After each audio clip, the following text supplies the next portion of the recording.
Price the Lord. கர்த்தர் நாமம் மகிமைப்படுவதாக. எல்லாரும் கண்களை மூடி தலைகளை தாழ்த்தி கர்த்தர் நாமத்தை நாம் மகிமைப்படுத்துவோமா? கர்த்தர் செய்த சகல உபகாரங்களை நினைத்து, அவர் பாராட்டின கிருபைகளை நினைத்து அவரை நாம் உயர்த்துவோம். கர்த்தர் நமக்கு நன்மை செய்வாராக. அல்லேலூயா. இயேசுவே பெரியவர். அல்லேலூயா,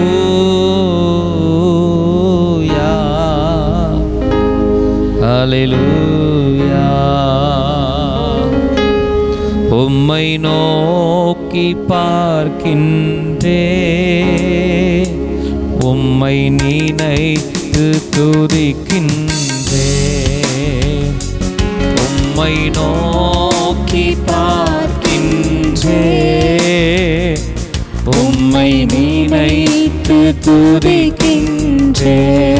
உம்மை நோக்கி, உம்மை நோக்கி பார்க்கின்றே, உம்மை நினைத்து துதிக்கின்றே. உம்மை நோக்கி பார்க்கின்றே, உம்மை நினைத்து துதிக்கின்றே. ஏசையா ஸ்தோத்திரம், ஏசையா ஸ்தோத்திரம், ஏசையா ஸ்தோத்திரம்,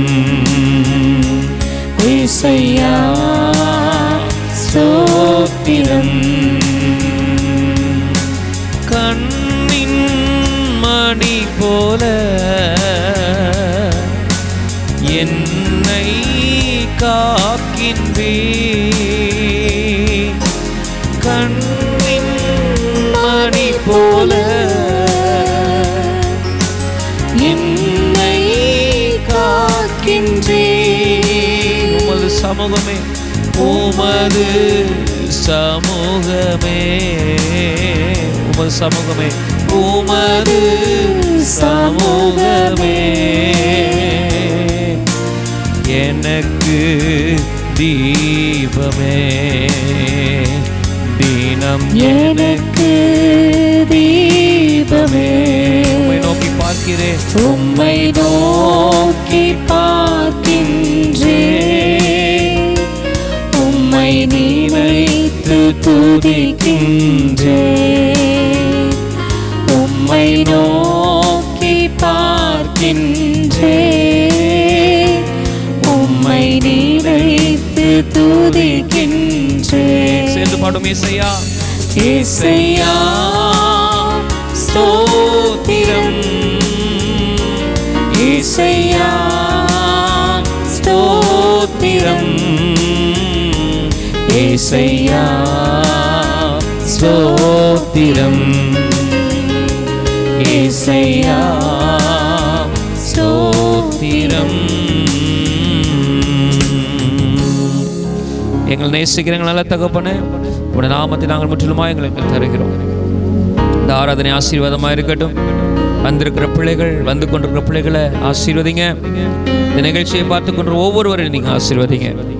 ஆண்டவருடைய பிரசன்னம், ஆண்டவருடைய கிருபை ஆராதிக்கும் பொழுது வெளிப்படுவதாக ஒவ்வொருவரையும் பலப்படுத்துங்கப்பா, ஸ்திரப்படுத்துங்கப்பா. நம்பிக்கையோடு காத்திருக்கிற காரியங்களில் ஒரு அற்புதத்தை நம்முடைய பிள்ளைகள் காணட்டும். ஆண்டவரே, நம்முடைய பிள்ளைகளோடு இடைப்படுங்க.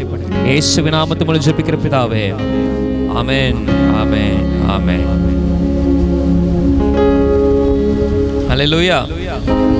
ஆண்டவரும் இரட்சகரும் மீண்டும் வரப்போகிறமாக இயேசு கிறிஸ்துவின் விலையேறப்பட்ட நல்ல நாமத்தில் கர்த்தரை துதிக்கும்படியாக வந்திருக்கும் யாவரையும் நான் வரவேற்கிறேன், வாழ்த்துகிறேன். இந்த நிகழ்ச்சியை பார்த்து கொண்டிருக்கிற தேவ பிள்ளைகள் உங்கள் யாவரையும் நான் வரவேற்கிறேன், வாழ்த்துகிறேன், ஆசீர்வதிக்கிறேன். நிச்சயமாகவே கர்த்தர் பெரிய காரியங்களை இந்த ஆராதனை மூலமாக செய்வார். நிச்சயமாகவே நம்முடைய வாழ்க்கையில் ஒரு அற்புதத்தை இந்த நாளில் கர்த்தர் செய்வார். நம்பிக்கையோடு, வாஞ்சையோடு, விசுவாசத்தோடு இருக்கிற உங்கள் வாழ்க்கையில பெரிய காரியங்களை கட்டாயம் கர்த்தர் செய்ய போகிறார். நம்பிக்கையோடு கர்த்தரை நினைத்து, அவர் செய்த நன்மைகளை நினைத்து துதியுங்கள். கர்த்தர் பெரிய காரியங்கள் உங்கள் வாழ்க்கையில செய்வார். எல்லாருக்கும் தெரிந்த ஒரு பாடலை பாடி கர்த்தரை நாம் உயர்த்துவோமா? இந்த மட்டும் காத்த எபினேசரே, இனிமேலும் காக்கும் யெகோவாயிரே. நல்ல ஒரு பாடல் என்னோட சொந்த கரங்களை தட்டி பாடி கர்த்தர் நாமத்தை மகிமைப்படுத்துங்கள். கர்த்தர் உங்களை ஆசீர்வதிப்பார். ஹல்லேலூயா, ஹல்லேலூயா, ஆமென். Praise the Lord.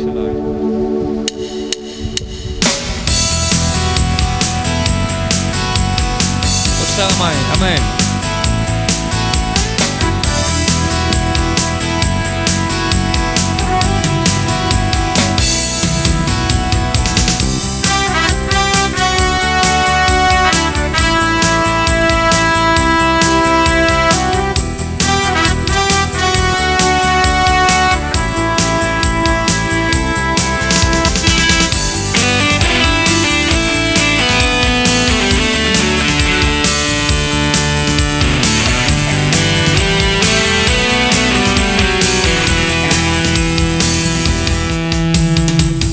மட்டும் காத்த எபினேசரே, இனிமேலும் காக்கும் யெகோவாயிரே. இந்த மட்டும் காத்த எபினேசரே, இனிமேலும் காக்கும் யெகோவாயிரே. இந்த வாழ்க்கையில் இம்மானுவேலரே, இந்த வாழ்க்கையில் இம்மானுவேலரே. இந்த வருடத்தின் நாட்களிலே, புது வருடத்தின் நாட்களிலே, இந்த வருடத்தின் நாட்களிலே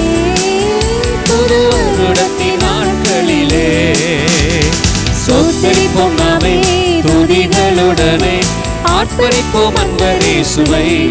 அல்லேலூயா. சோத்தரிப்போம் நாமே துதிகளுடனே, ஆர்ப்பரிப்போம் அன்பர் இயேசுவை. சோத்தரிப்போம் நாமே துதிகளுடனே, ஆர்ப்பரிப்போம் அன்பர் இயேசுவை. அல்லேலூயா. சோத்தரிப்போம் நாமே துதிகளுடனே, ஆர்ப்பரிப்போம் அன்பர் இயேசுவை. யோர்தானும் செங்கடலும் நம் எதிரில் எழும்பி வந்த போதிலும் காத்தவர். யோர்தானும் செங்கடலும் நம் எதிரில் எழும்பி வந்த போதிலும் காத்தவர். சாப பிசாசின் சோதனை போதிலும், சாப பிசாசின் சோதனை போதிலும் இயேசு நாமத்தில் அகற்றியவர்.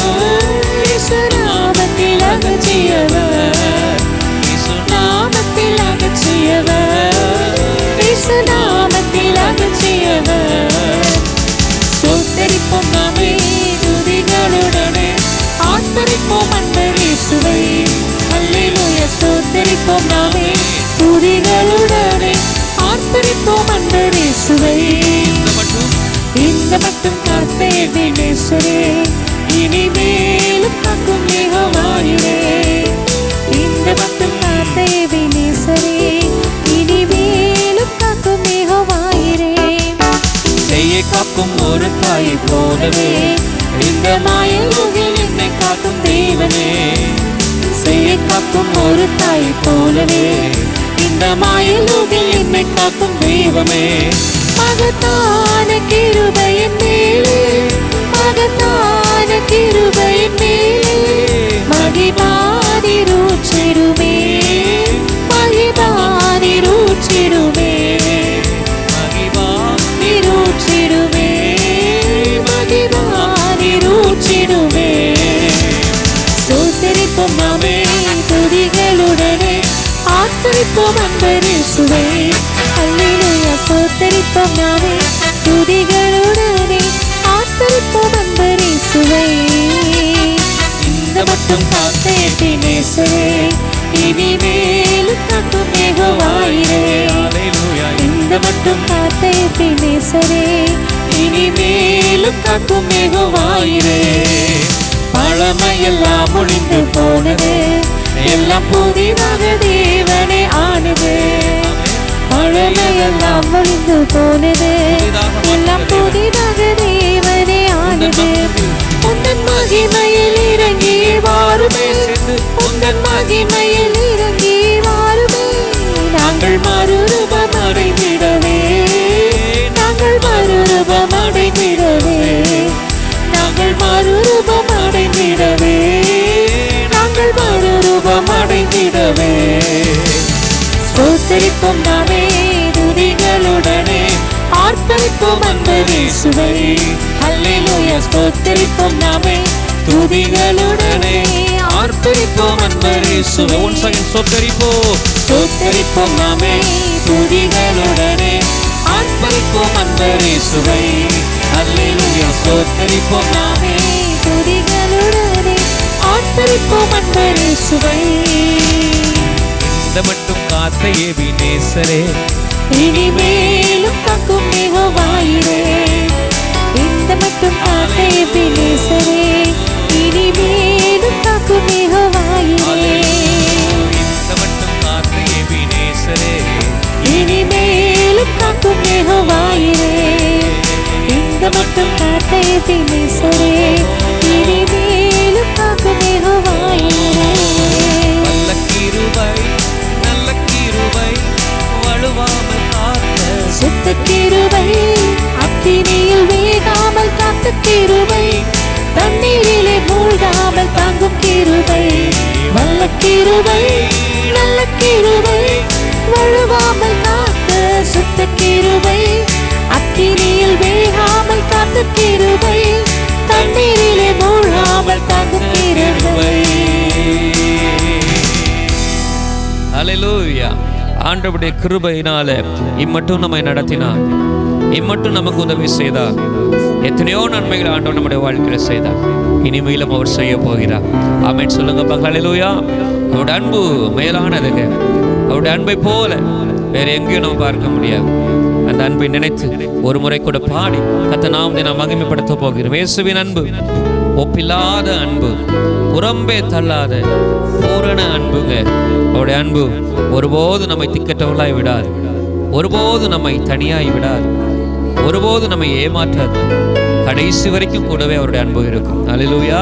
இந்த பாடல் என்னோடு சொந்த கரங்கள் தட்டி பாடி கர்த்தர் நாமத்தை மகிமைப்படுத்துங்கள். கர்த்தர் உங்களை ஆசீர்வதிப்பார். ஹல்லேலூயா. ஆழமான ஆளியிலும் ஆழமான அன்பு. நல்ல ஒரு பாடல். ஹல்லேலூயா.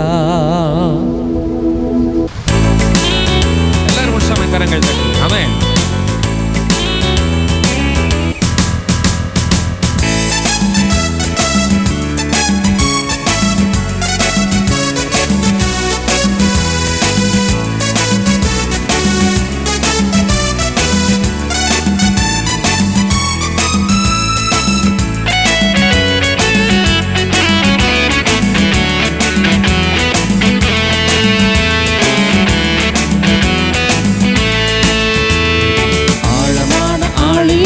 ஆழமான அன்பு, உயர்ந்த மலைகளிலும் உயரமான அன்பு, அளந்து பார்க்க முடியாத அளவிலான அன்பு, விவரிக்க முடியாத அற்புத அன்பு. ஆழமான ஆழியிலும் ஆழமான அன்பு, உயர்ந்த மலைகளிலும் உயரமான அன்பு, அளந்து பார்க்க முடியாத அளவிலான அன்பு, விவரிக்க முடியாத அற்புத அன்பு. இயேசுவின் அன்பு இது ஒப்பில்லாத அன்பு, உலகில் தள்ளாத பூரண அன்பு. இயேசுவின் அன்பு இது ஒப்பில்லாத அன்பு, உலகில் தள்ளாத பூரண அன்பு. இது ஒப்பில்லாத அன்பு, பூரண அன்பு. இது ஒப்பில்லாத அன்பு, பூரண அன்பு. இது ஒப்பில்லாத அன்பு, பூரண அன்பு. இது ஒப்பில்லாத அன்பு, பூரண அன்பு. குழியில் விழுந்தோரை குனிந்து தூக்கும் அன்பு, குப்பையில் இருப்போரை எடுத்து நிறுத்தும் அன்பு. குழியில் விழுந்தோரை குனிந்து தூக்கும் அன்பு, குப்பையில் இருப்போரை எடுத்து நிறுத்தும் அன்பு. ஒடுக்கப்பட்டோரை வீழ்த்திடும் அன்பு, இந்த காலத்திலும் மாறாத அன்பு. ஒடுக்கப்பட்டோரை வீழ்த்திடும் அன்பு, இந்த காலத்திலும் மாறாத அன்பு. இது ஒப்பில்லாத அன்பு, பூரண அன்பு. இது ஒப்பில்லாத அன்பு, பூரண அன்பு. இயேசுவின் அன்பு இது ஒப்பில்லாத அன்பு, புறத்தை தள்ளாத பூரண அன்பு. இயேசுவின் அன்பு இது ஒப்பில்லாத அன்பு, புறத்தை தள்ளாத பூரண அன்பு. இது ஒப்பில்லாத அன்பு, பூரண அன்பு. இது ஒப்பில்லாத அன்பு, பூரண அன்பு. மனிதர்கள் மாறினாலும் மாறிடாத அன்பு, மகனாய் ஏற்றுக்கொண்ட மகா பெரிய அன்பு. மனிதர்கள் மாறினாலும் மாறிடாத அன்பு, மகனாய் ஏற்றுக்கொண்ட மகா பெரிய அன்பு. என்னை மீட்பதற்காய் உலகத்திலே வந்து தன்னையே தந்துவிட்ட தகப்பனின் அன்பு. என்னை மீட்பதற்காய் உலகத்திலே வந்து தன்னையே தந்துவிட்ட தகப்பனின் அன்பு. இது ஒப்பில்லாத அன்பு, பூரண அன்பு.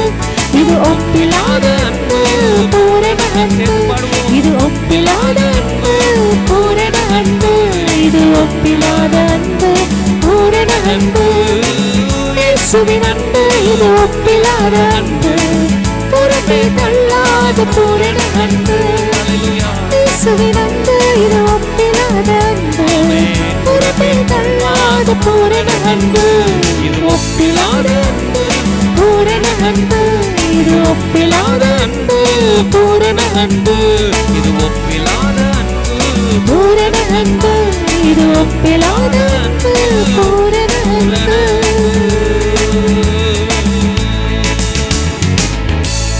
அல்லேலூயா. ஆண்டவருடைய அன்பு மிகப்பெரியதுங்க.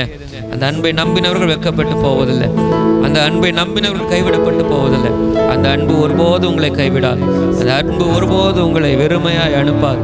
அந்த அன்பை தேடி வந்த உங்களுக்கு, அந்த அன்பை ருசித்து பார்த்த உங்களுடைய வாழ்க்கையில் இன்னும் பெரிய பெரிய நன்மைகளை கர்த்தர் உங்கள் வாழ்க்கையில் கர்த்தர் செய்ய போகிறார். மனிதர்கள் மாறினாலும், நீங்கள் நம்பினவர்கள், நீங்கள் விரும்பினவர்கள் உங்களை விட்டு தூரம் போனாலும், உங்களை அழைத்தவர், உங்களை உருவாக்கின தேவன், உங்கள் மீது உண்மையான அன்பு வைத்த தெய்வம் உங்களை கைவிட மாட்டார், உங்களை மறந்து போக மாட்டார். நிச்சயமாக பெரிய காரியங்களை ஆண்டவர் செய்வார். அல்லேலூயா. இன்னொரு பாடலை கூட பாடி கர்த்தர் நாமத்தை நாம் மகிமைப்படுத்துவோம். கர்த்தர் நம்மை ஆசீர்வதிப்பார். எல்லாருக்கும் நல்ல ஒரு பாடல், விடுதலை நாயகன் வெற்றியை தருகிறார். நல்ல ஒரு பாடலோடு சொந்த கரங்கள் தட்டி பாடி கர்த்தரை உயர்த்துங்கள். கர்த்தர் உங்களை ஆசீர்வதிப்பார். ஹல்லேலூயா. ஆமென். ஆமென். Praise the Lord. ஹல்லேலூயா.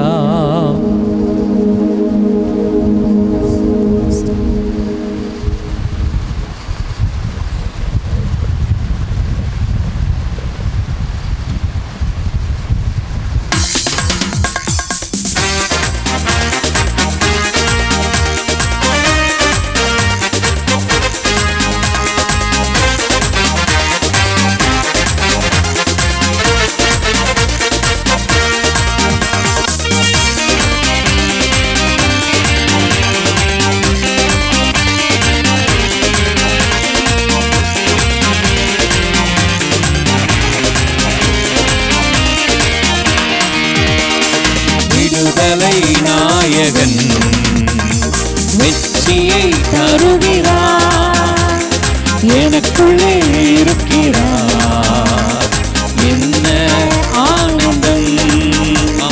விடுதலை நாயகன் வெற்றியை தருகிறார், எனக்குள்ளே இருக்கிறார், என்ன ஆனந்தம்.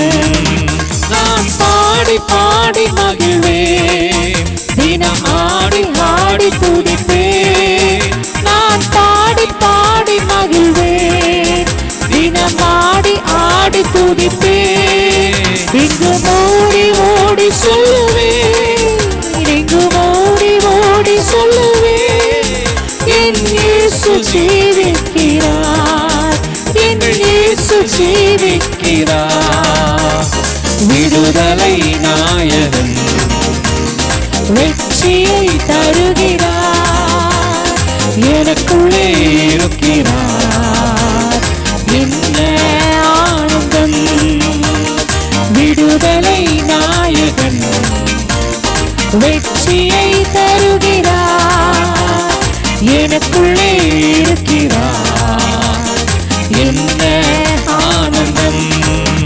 அவர் தேடி ஓடி வந்தார், என்னை தேற்றி அணைத்துக் கொண்டார். அவர் தேடி ஓடி வந்தார், என்னை தேற்றி அணைத்துக் கொண்டார்.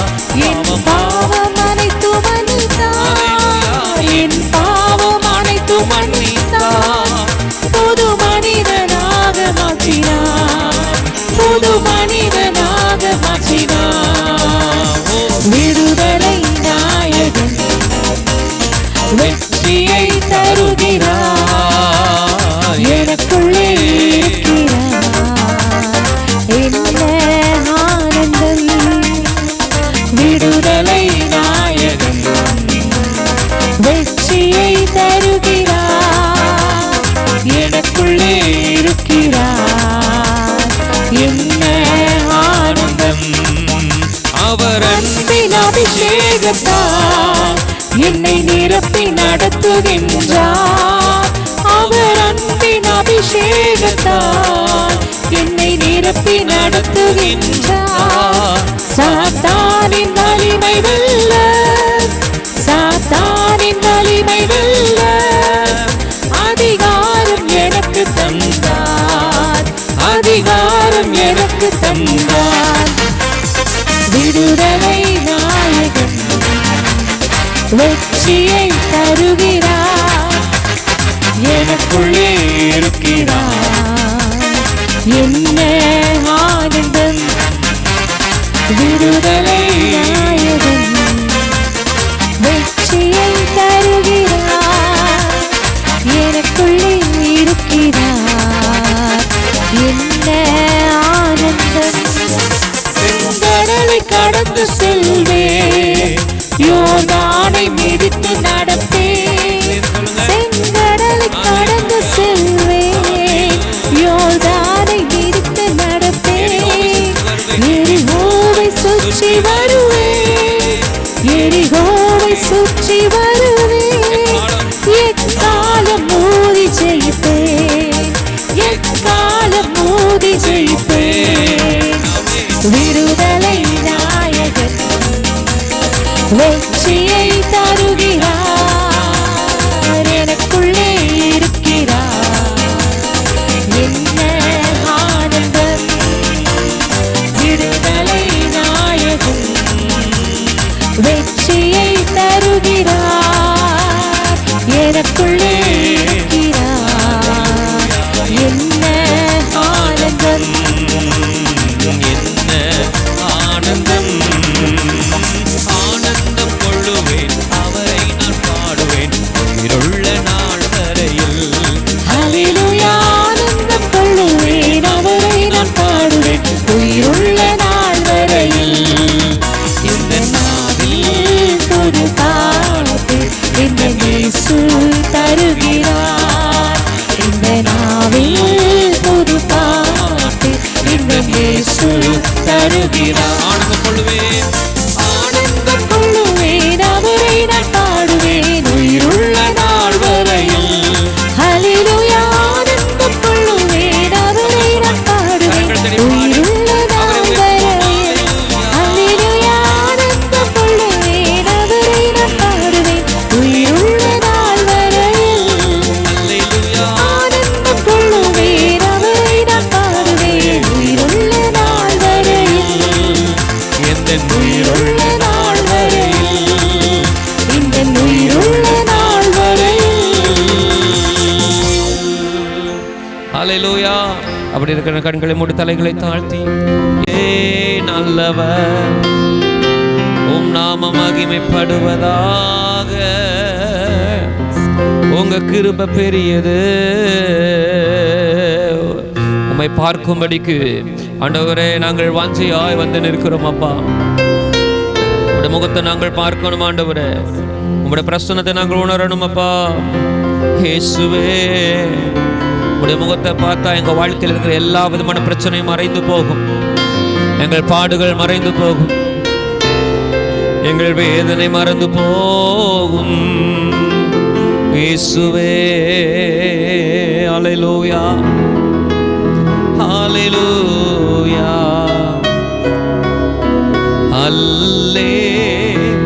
அல்லேலூயா, அல்லேலூயா,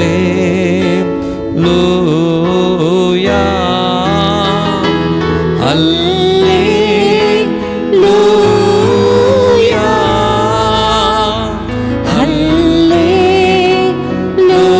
ஹல்லேலூயா. கரங்களை உயர்த்தி சேர்ந்து பாடுவோம். அல்லேலூயா, ஹல்லேலூயா,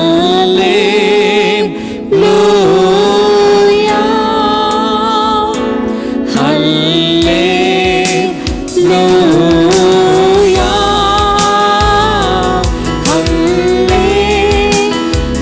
ஹல்லேலூயா, ஹல்லேலூயா. உங்க முகத்தை பார்த்தனுமே ஏசையா, உங்க முகத்தை பார்க்கணுமே ஏசையா, உங்க முகத்தை பார்க்கணுமே ஏசையா.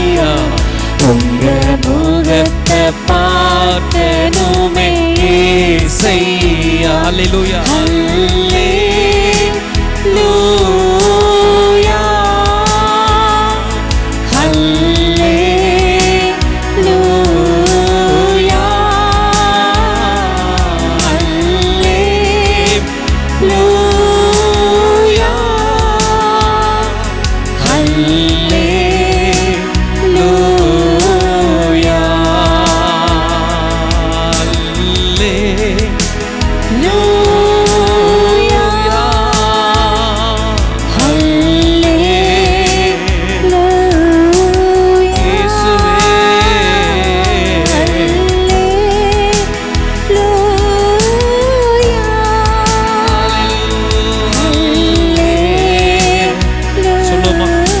பாடுகள் வேதனை மறைந்து விடும். அல்லேலூயா.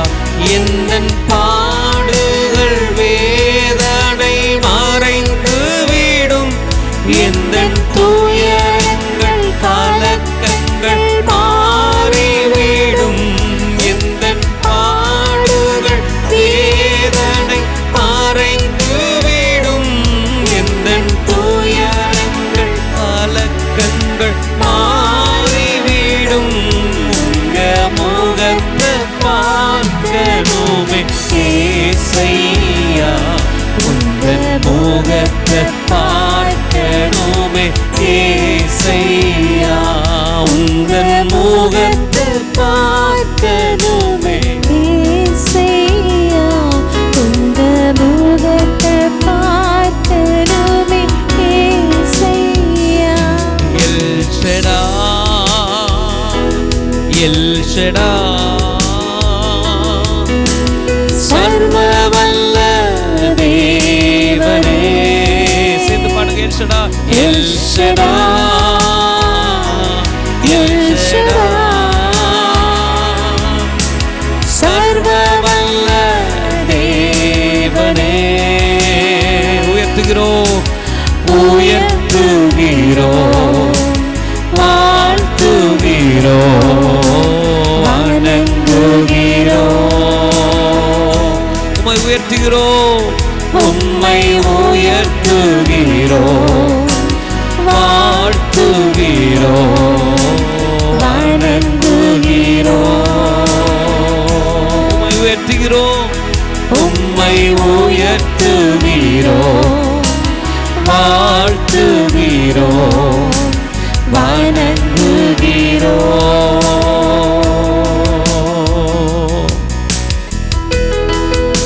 சொல்லுங்க பாருங்க. எனக்காக யாவையும் செய்து முடிக்கிற தேவன் ஜீவனுள்ளவராய் இருக்கிறார். என்னை அவர் கைவிடவே மாட்டார். ஒருபோது என்னை விட்டு விலக மாட்டார்.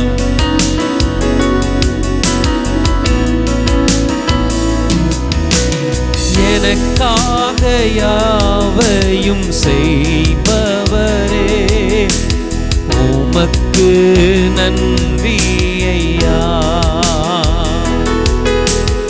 எனக்காக யாவையும் செய்பவரே உமக்கு நன்றி ஐயா.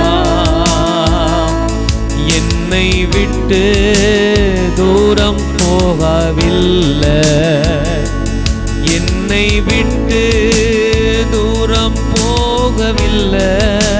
நீ என்னை விட்டு தூரம் போகவில்லை.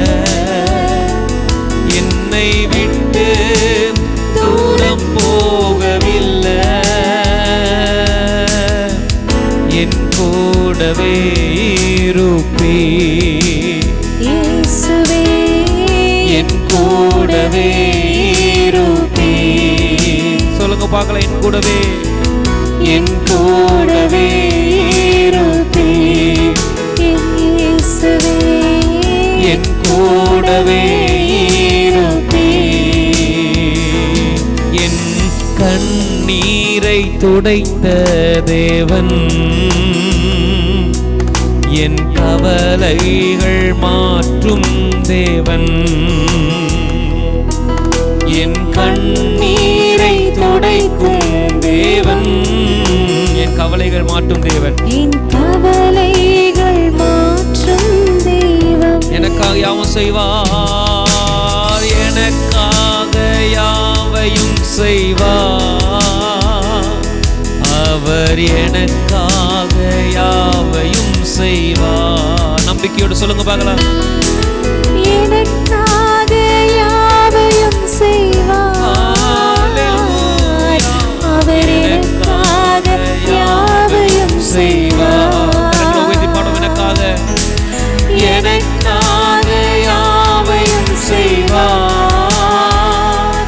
அவர் எனக்காக யாவையும் செய்வார். அவர் எனக்காக யாவையும் உனக்காக யாவையும் செய்வார். தேவர்களே, உன்னை கைவிடவே மாட்டார். அப்படி அறிக்கை எடுங்க பார்க்கலாம் விசுவாசத்தோடு. அல்லேலூயா. அவர் எனக்காக வாக்கு பண்ணினவர் உண்மையுள்ள தேவன். உன்னை ஒருபோது கைவிட மாட்டார். உனக்காக எல்லாவற்றையும் செய்ய அவர் ஜீவனுள்ளவராய் இருக்கிற. சொல்லுங்க பார்க்கலாம்.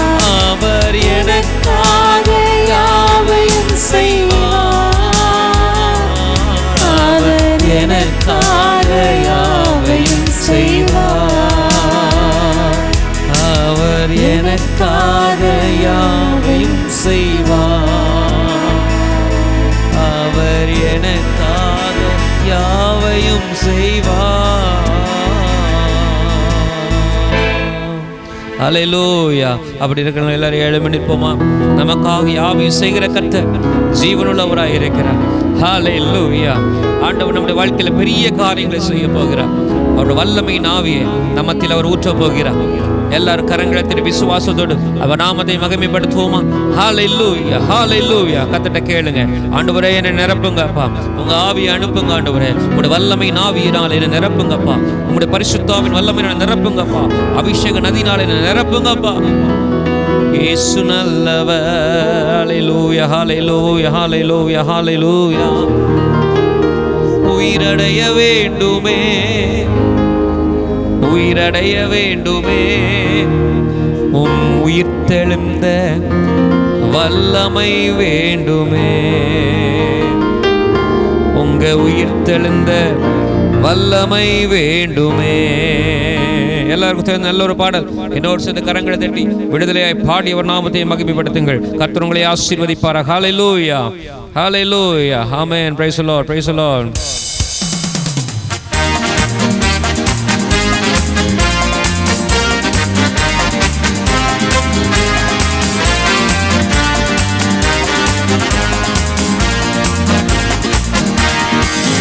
உங்க ஆவிய அனுப்புங்க, என்ன உயிரடைய செய்யுங்க.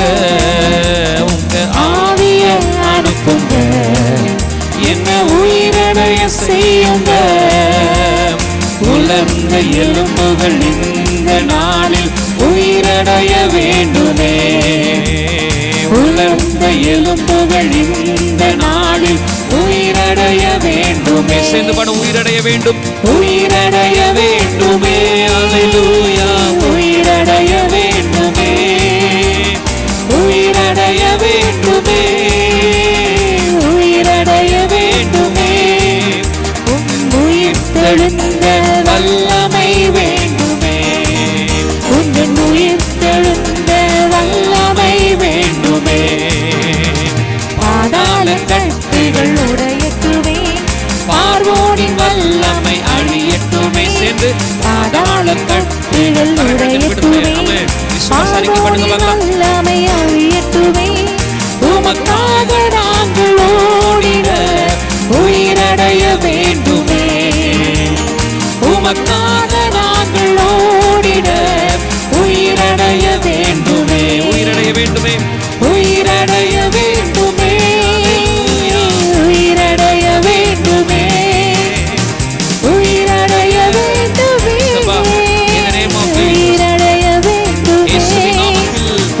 உயிர்த்தெழுந்த வல்லமை வேண்டுமே. உயிர்த்தெழுந்த வல்லமை வேண்டுமே. கவலையின் கட்டுகள் மாறட்டும், கவலையின் கட்டுகள் உடையட்டுமே. சந்தோஷத்தாலே நிரப்பிடுமே. கவலையின் கட்டுகள் உடையட்டுமே, சந்தோஷத்தாலே நிரப்பிடுமே. என் இரவுகளெல்லாம் துணி நேரமாய் உயிரடைய வேண்டுமே. விசுவாசத்தோடு என் இரவுகளெல்லாம் துதி நேரமாய் உயிரடைய வேண்டுமே. இரவுகளெல்லாம் துதி நேரமாய் உயிரடைய வேண்டுமே. உயிரடைய வேண்டுமே. உயிரடைய வேண்டுமே. உயிரடைய வேண்டுமே. உயிரடைய வேண்டுமே. உந்தன் உயிர் தெழுந்த வல்லமை வேண்டுமே. உந்தன் உயிர் தெழுந்த வல்லமை வேண்டுமே. உயிர் தெழுந்த வல்லமை வேண்டுமே. உந்தன்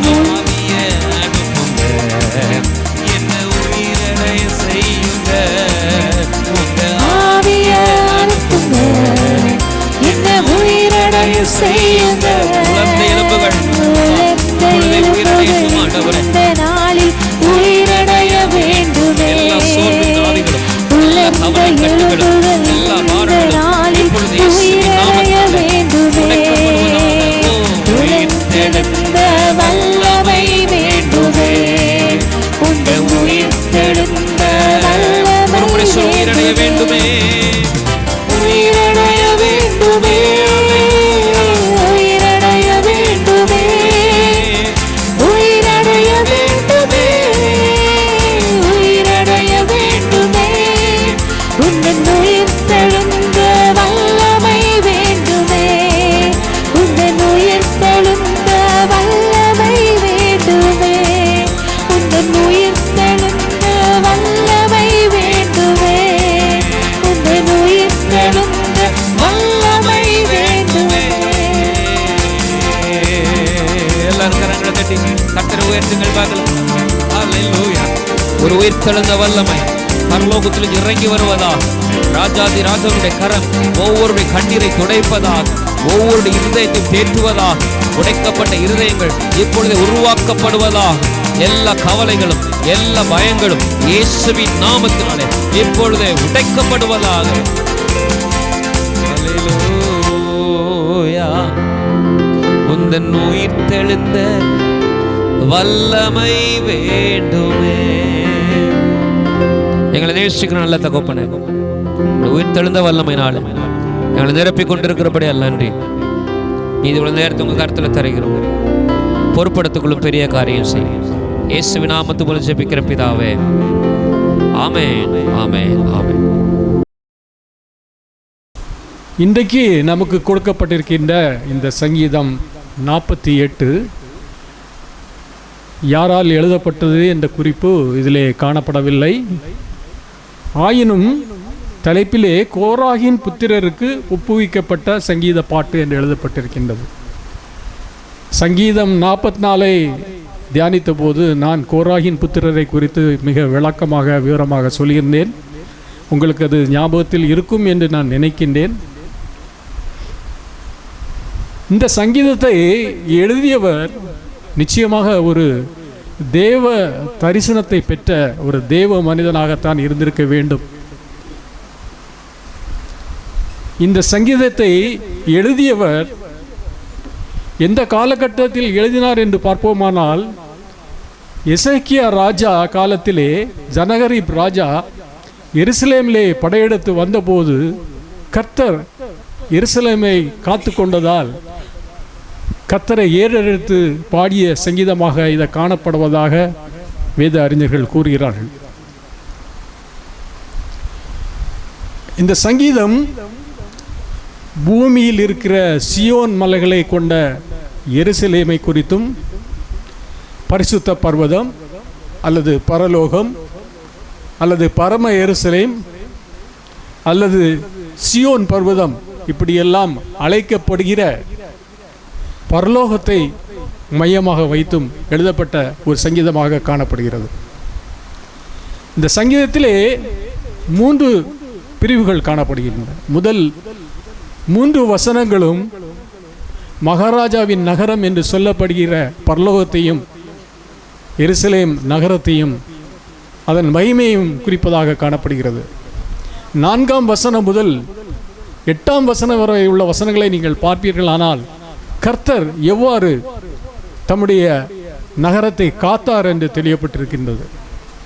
9 முதல் 14 வரை உள்ள வசனங்களை பார்த்தீர்களானால் அந்த சியோன் பர்வதத்திலிருந்து பரலோகத்திலிருந்து நமக்கு கிடைக்கும் ஆசீர்வாதங்களை குறித்து குறிப்பிடப்பட்டிருக்கின்றது.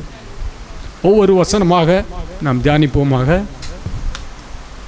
வசனம் 1, கர்த்தர் பெரியவர், அவர் நமது தேவனுடைய நகரத்திலும் நமது பரிசுத்த பர்வதத்திலும் மிகவும் துதிக்கப்படத்தக்கவர் என்று எழுதப்பட்டிருக்கின்றது. ஆம், கர்த்தர் உண்மையிலேயே பெரியவர். நம்மையும் இந்த அண்ட சராசரங்களையும் மிருக ஜீவன்களையும் பறவைகளையும் சூரிய சந்திரங்களையும் சிருஷ்டித்தவர், படைத்தவர். அவரல்லாது ஒன்றுமில்லை. அவர் நம்மை காட்டிலும் பெரியவர். இதை இந்த சங்கீதக்காரன் எழுதியிருக்கின்றான் தெளிவாக.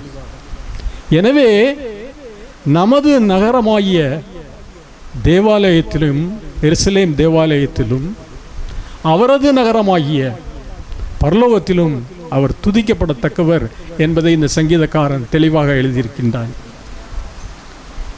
கர்த்தர் பெரியவர், உண்மையிலேயே அவர் பெரியவர் தான். நம்முடைய வாழ்க்கையிலும் நாம் யாரை பெரியவர் என்று கூறுவது உண்டு? வயதானவர்களை நாம் பெரியவர் என்று கூறுவது உண்டு. அதிக ஆஸ்தி சம்பத்து உடையவர்களை நாம் பெரியவர்கள் என்று கூறுவது உண்டு. உயர் பதவியில் இருப்பவர்கள், நன்றாக படித்தவர்கள், தலைவர்கள், நாட்டை ஆள்கவர், இவர்களையெல்லாம் நாம் பெரியவர்கள் என்று கூறுவது உண்டு. வேதத்திலும் ஒரு சிலரை குறித்து பெரியவர்கள் என்று எழுதப்பட்டிருக்கின்றது. யோபு 1ஆம் அதிகாரம் 3ஆம் வசனத்தை நீங்கள் எடுத்துக்கொள்வீர்களானால், யோபுவுக்கு 7000 மாடுகளும் 3000 ஒட்டகங்களும் 500 ஏர் மாடுகளும் 500 கழுதைகளும் ஆகிய மிருக ஜீவன்களும் திரளான பணிவிடைக்காரரும் இருந்தார்கள். அதனால் அந்த மனுஷன் கிழக்கத்தி புத்திரர் எல்லாரிலும் பெரியவனாய் இருந்தான் என்று எழுதப்பட்டிருக்கின்றது. அதே அதிகாரத்தின் 10ஆம் வசனத்திலே நீங்கள் பார்ப்பீர்களானால் இந்த ஆசீர்வாதங்கள் எல்லாம் கர்த்தரால் அவனுக்கு கொடுக்கப்பட்டிருந்தது என்றும் குறிப்பிடப்பட்டிருக்கின்றது.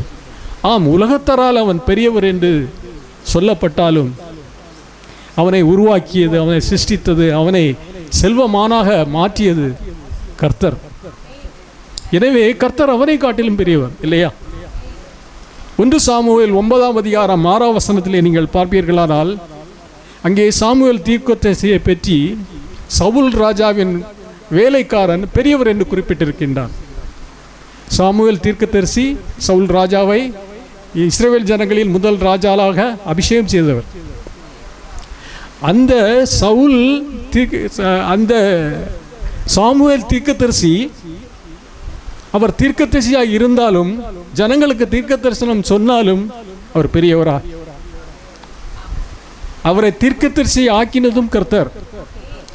அவர் வாயிலிருந்து ஒவ்வொரு வார்த்தையும் கர்த்தர் கொடுத்த வார்த்தைகளாகத்தான் அவர் தீர்க்க தரிசனம் சொல்கிறார். எனவே சாமுவேலை காட்டிலும் கர்த்தர் பெரியவர். வேதத்திலே இப்படி அநேக கர்த்தரால் அனுப்பப்பட்ட தெய்வ மனிதர்களை குறித்து அவர்களை காட்டிலும் கர்த்தர் பெரியவர் என்று குறிப்பிடப்பட்டிருக்கிறது. நான் ஒவ்வொன்றாக விளக்க முடியாது. அதனுடைய வேத பகுதியை மாத்திரம் நான் சொல்கிறேன், குறித்து கொள்ளுங்கள். மத்தேயு 12:41 யோனாவை விட கர்த்தர் பெரியவர் என்று குறிப்பிடப்பட்டிருக்கின்றது. மத்தேயு 12:42 சாலோமனை விட கர்த்தர் பெரியவர் என்று குறிப்பிடப்பட்டிருக்கின்றது. யோவான் 4:12 யாக்கோபை காட்டிலும் இயேசு பெரியவர் என்று குறிப்பிடப்பட்டிருக்கின்றது. அந்த உலகத்திலே நாம் எல்லோருடைய கர்த்தர் பெரியவர் என்று 1 யோவான் 4ஆம் அதிகாரம் 4ஆம் வசனத்திலே கூறப்படுகின்றது. ஆம், கர்த்தர் எல்லாரை காட்டிலும் பெரியவர். எனவே தான் அந்த சங்கீதக்காரன் கர்த்தரை புகழ்ந்து பாடும் வண்ணமாக கர்த்தர் நீரே பெரியவர் என்று அறிவித்திருக்கின்றான். அல்லேலூயா. எனவே அவருடைய துதி பரலோகத்திலும் பூலோகத்திலும் என்றும் ஏறெடுக்கப்பட வேண்டும் என்பதையும் அவன் நமக்கு அறிவுறுத்தி கூறியிருக்கின்றான். இனி 2வது வசனத்திற்கு நாம் கடந்து செல்வோம். வடதிசையில் உள்ள சியோன் அழகுள்ளதும் அது ஸ்தானத்தில் இருக்கிறதும் பூமி முழுவதும் மகிழ்ச்சியை தருவதுமாகிய மகாராஜாவின் நகரம் என்று அவன் குறிப்பிட்டிருப்பதை காணலாம். நம்முடைய உலகத்திற்கு 4 திசைகள் இருக்கின்றன: கிழக்கு, மேற்கு, வடக்கு, தெற்கு. இதிலே வடக்கு திசை மிக விசேஷமானது. ஏன்? அது மேக்னெட்டிக் பவர் கொண்டது. அதாவது காந்த புலன் அதிகமாக உள்ள இடம் வட துருவம். கிழக்கில் இருந்து மேற்காக ஒருவன் பிரயாணம் செய்தால் அவன் எந்த இடத்திலே ஆரம்பித்தானோ அந்த உலகத்தை சுற்றி மறுபடியும் அதே இடத்தில் வந்து சேர்ந்து விட முடியும். ஆனால் வட துருவத்திற்கோ தென் துருவத்திற்கோ ஒரு லிமிட் வரை தான் ஒரு மனிதனால் பிரயாணம் செய்ய முடியும். அதற்கு அப்பால் போக முடியாது. ஏனென்றால் அந்த காந்த புலத்தின் நிமித்தமாக இது சயின்ஸ், ஆனாலும் இதை நான் இங்கே தெரியப்படுத்துகிறேன். அவர்கள் அதை ஒரு எல்லை கூட்டிற்கு மேலே தாண்டி செல்ல முடியாது. ஆராய்ச்சியாளர்கள் பலர் அந்த இடத்தை தாண்டி சென்ற போது திரும்பி வரவே இல்லை என்று குறிப்பிடப்பட்டிருக்கின்றது. அந்த வடதிசை அவ்வளவு மகிமை உள்ள ஒரு திசையாக வேதத்திலும் குறிப்பிடப்பட்டிருக்கின்றது. ஏனென்றால் பரலோக ராஜ்யமும் அந்த வடதிசை பக்கம் இருப்பதாக கணிக்கப்பட்டிருக்கின்றது. இதற்கு சான்றாக ஒரு வசனத்தை நாம் பார்ப்போம். ஏசாயா 14ஆம் அதிகாரம் 12-13 நீங்கள் புரட்டிக் கொள்ளுங்கள். அதிலே ஒளியின் தூதனான லூசிபரை, அதாவது பிசாசுகளின் தலைவரை பற்றி குறிப்பிடப்பட்டிருக்கின்றது. இந்த லூசிபர் என்பவன், அந்த ஒளியின் தூதன் என்பவன் பரலோகத்திலிருந்து விரட்டி அடிக்கப்பட்டவன். அவன் விரட்டி அடிக்க போது வந்து சேர்ந்த இடம் நம்முடைய பூமி. இதனால் தான் நாம் மீண்டும் கஷ்டப்பட்டு கொண்டிருக்கின்றோம். அவன் ஒரு வாக்கு அங்கே தெரிவித்திருக்கின்றான். என்ன கூறியிருக்கிறான் என்று நாம் பார்ப்போமானால், வானத்திற்கும் நட்சத்திரங்களுக்கும் மேலாக இருக்கிற வடக்கு புறத்தில் அமைந்துள்ள தேவனின் சிங்காசனம் அமைந்துள்ளது. அந்த அமைந்துள்ள அந்த சிங்காசனத்தின் நோக்கி நான் ஒரு நாள் செல்வேன் என்று அவன் குறிப்பிட்டிருப்பதை நீங்கள் காணலாம். ஆம், வடதிசையில் என்ன காணப்படுகிறதாம்? ஆராதனை கூட்டம் காணப்படுகிறது. அந்த ஆராதனை கூட்டம் எங்கே இருக்கிறதாம்? பர்வதத்திலே இருக்கிறதாம். அந்த பர்வதத்திலே முக்கியமாக என்ன இருக்கிறதாம்? கர்த்தருடைய சிங்காசனம் இருக்கிறது. அவன் அங்கிருந்து கர்த்தரால் அந்த சிங்காசனத்திற்காக அவன் விரட்டி அடிக்கப்பட்டவன். பூமியிலிருந்து ஒரு நாள் நான் மறுபடியும் திரும்பி செல்வேன் என அங்கு அவன் குறிப்பிட்டிருப்பதை காணலாம். இதிலிருந்து நாம் என்ன புரிந்து கொள்ள முடிகிறது? பரலோகம் இருப்பது வடக்கு புறத்தில் அல்லது நார்த் டைரக்ஷனில் இருக்கிறது என்பதை நாம் தெரிந்து கொள்ள முடியும். இந்த சங்கீதக்காரனும் நம்ம இதற்கு தெளிவாக தெரிவித்திருக்கின்றான். வடக்கே இருக்கின்ற சியோன் பர்வதம் என்று அவன் குறிப்பிட்டிருக்கிறான். பரலோகத்துக்கு பல பெயர்கள் கொடுக்கப்பட்டிருக்கின்றன. சியோன் பர்வதம், பரம எருசலேம், இன்னுமாக அநேக பெயர்கள் வேதத்திலே நாம் காண முடிகிறது. எனவே இந்த வடக்கு திசையை நோக்கி ஜெபம் பண்ணினார்கள் பழைய காலத்திலெல்லாம். இந்த முஸ்லீம்கள் எல்லாம் நீங்கள் பார்த்தீங்கன்னா அவங்க அந்த டைரெக்ஷனை போட்டு தான் ஜெபம் பண்ணுவாங்க. பார்த்துருக்கீங்களா? அங்கங்கே தரையிலெல்லாம் ஜெபம் பண்ணுவாங்க. அவர்கள் இன்னும் கடைபிடித்து வருகிறார்கள். நமக்கும் அந்த டைரெக்ஷனில் பார்த்து அநேக பெரியவர்கள் எல்லாம் ஜெபம் பண்ணியிருக்கிறாங்க. அது பரலோகத்தின் பக்கமாக இருப்பதால் நாமும் அதை நோக்கி ஜெபிக்க வேண்டும் என்பதை இந்த சங்கீதக்காரன் நமக்கு தெரிவித்திருக்கின்றான். எருசலேமை பற்றி அநேக இடங்களில் குறிப்பிடப்பட்டிருக்கின்றது. வெளிப்படுத்தின சுவிசேஷம் 21:2 நீங்கள் பார்ப்பீர்களானால் அங்கே 1000 வருட அரசாட்சிக்கு பின்பு பரலோகத்திலிருந்து இறங்கி வரப்போகிற ஒரு புதிய எருசலேமை குறித்து குறிப்பிடப்பட்டிருக்கின்றது. பூவுலகிலும் உலகத்திலும் ஒரு எருசலேம் இருக்கிறது. தாவீது ராஜா இஸ்ரவேலின் தலைநகரமாக அறிவித்த அந்த எருசலேம் இன்றும் இஸ்ரவேலின் தலைநகராக இருந்து கொண்டிருக்கின்றது. அந்த எருசலேமுக்கு என்ன சிறப்பு என்று நாம் பார்ப்போமானால், சாலமோன் ராஜா அதிலே கட்டிய தேவாலயம், கர்த்தர் வாசம் செய்யும் இடமாக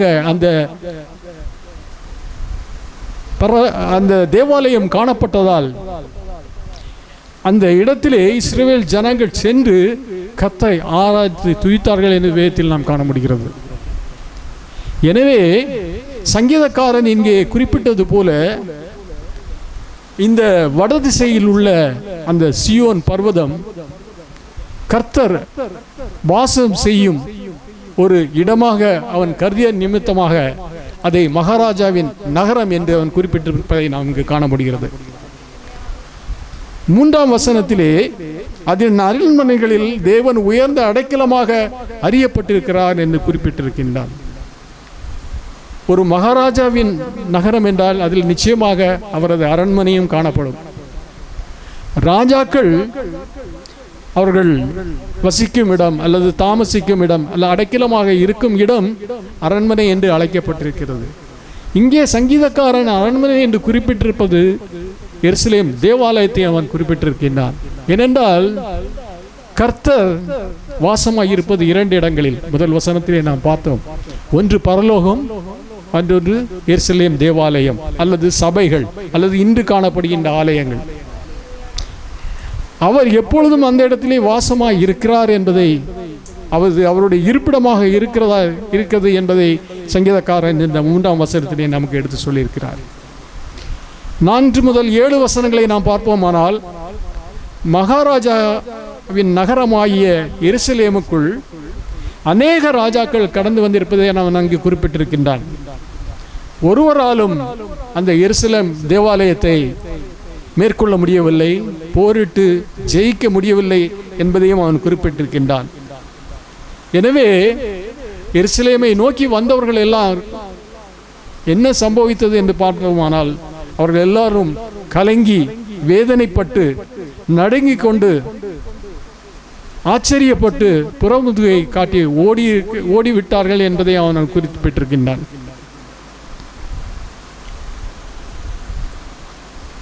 7ஆம் வசனத்திலே நீங்கள் பார்ப்பீர்களானால், கீழ்காற்றை கொண்டு தர்ஷீஸ் கப்பல்களை அவர் உடைப்பது போல அவரால் செய்ய முடியும் என்றும் குறிப்பிட்டிருக்கின்றார். இந்த ராஜாக்களை அவன் எதற்கு கம்பேர் செய்து குறிப்பிட்டிருக்கிறான் என்று நாம் பார்ப்போமானால், பிரசவ வேதனைப்படுகிற ஒரு ஸ்திரீ எவ்வளவு கஷ்டப்படுவாளோ, எவ்வளவு துன்பப்படுவாளோ, அதுபோல எருசலேமின் மீது படையெடுத்து வருகிற ராஜாக்கள் எல்லாம் பிறமுதுகு காட்டி ஓடி கஷ்டப்படுவார்கள் என்பதை அவர் குறிப்பிட்டிருக்கின்றார். தர்ஷீஷின் கப்பல்களை குறித்து அவன் குறிப்பிட்டதுக்கு நாம் பார்ப்போமானால், தர்ஷீஷ் என்பது ஒரு துறைமுக நகரம்.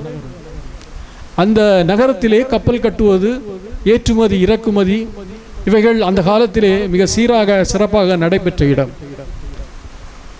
வியாபாரிகள் நிறைந்த ஒரு இடம் அது.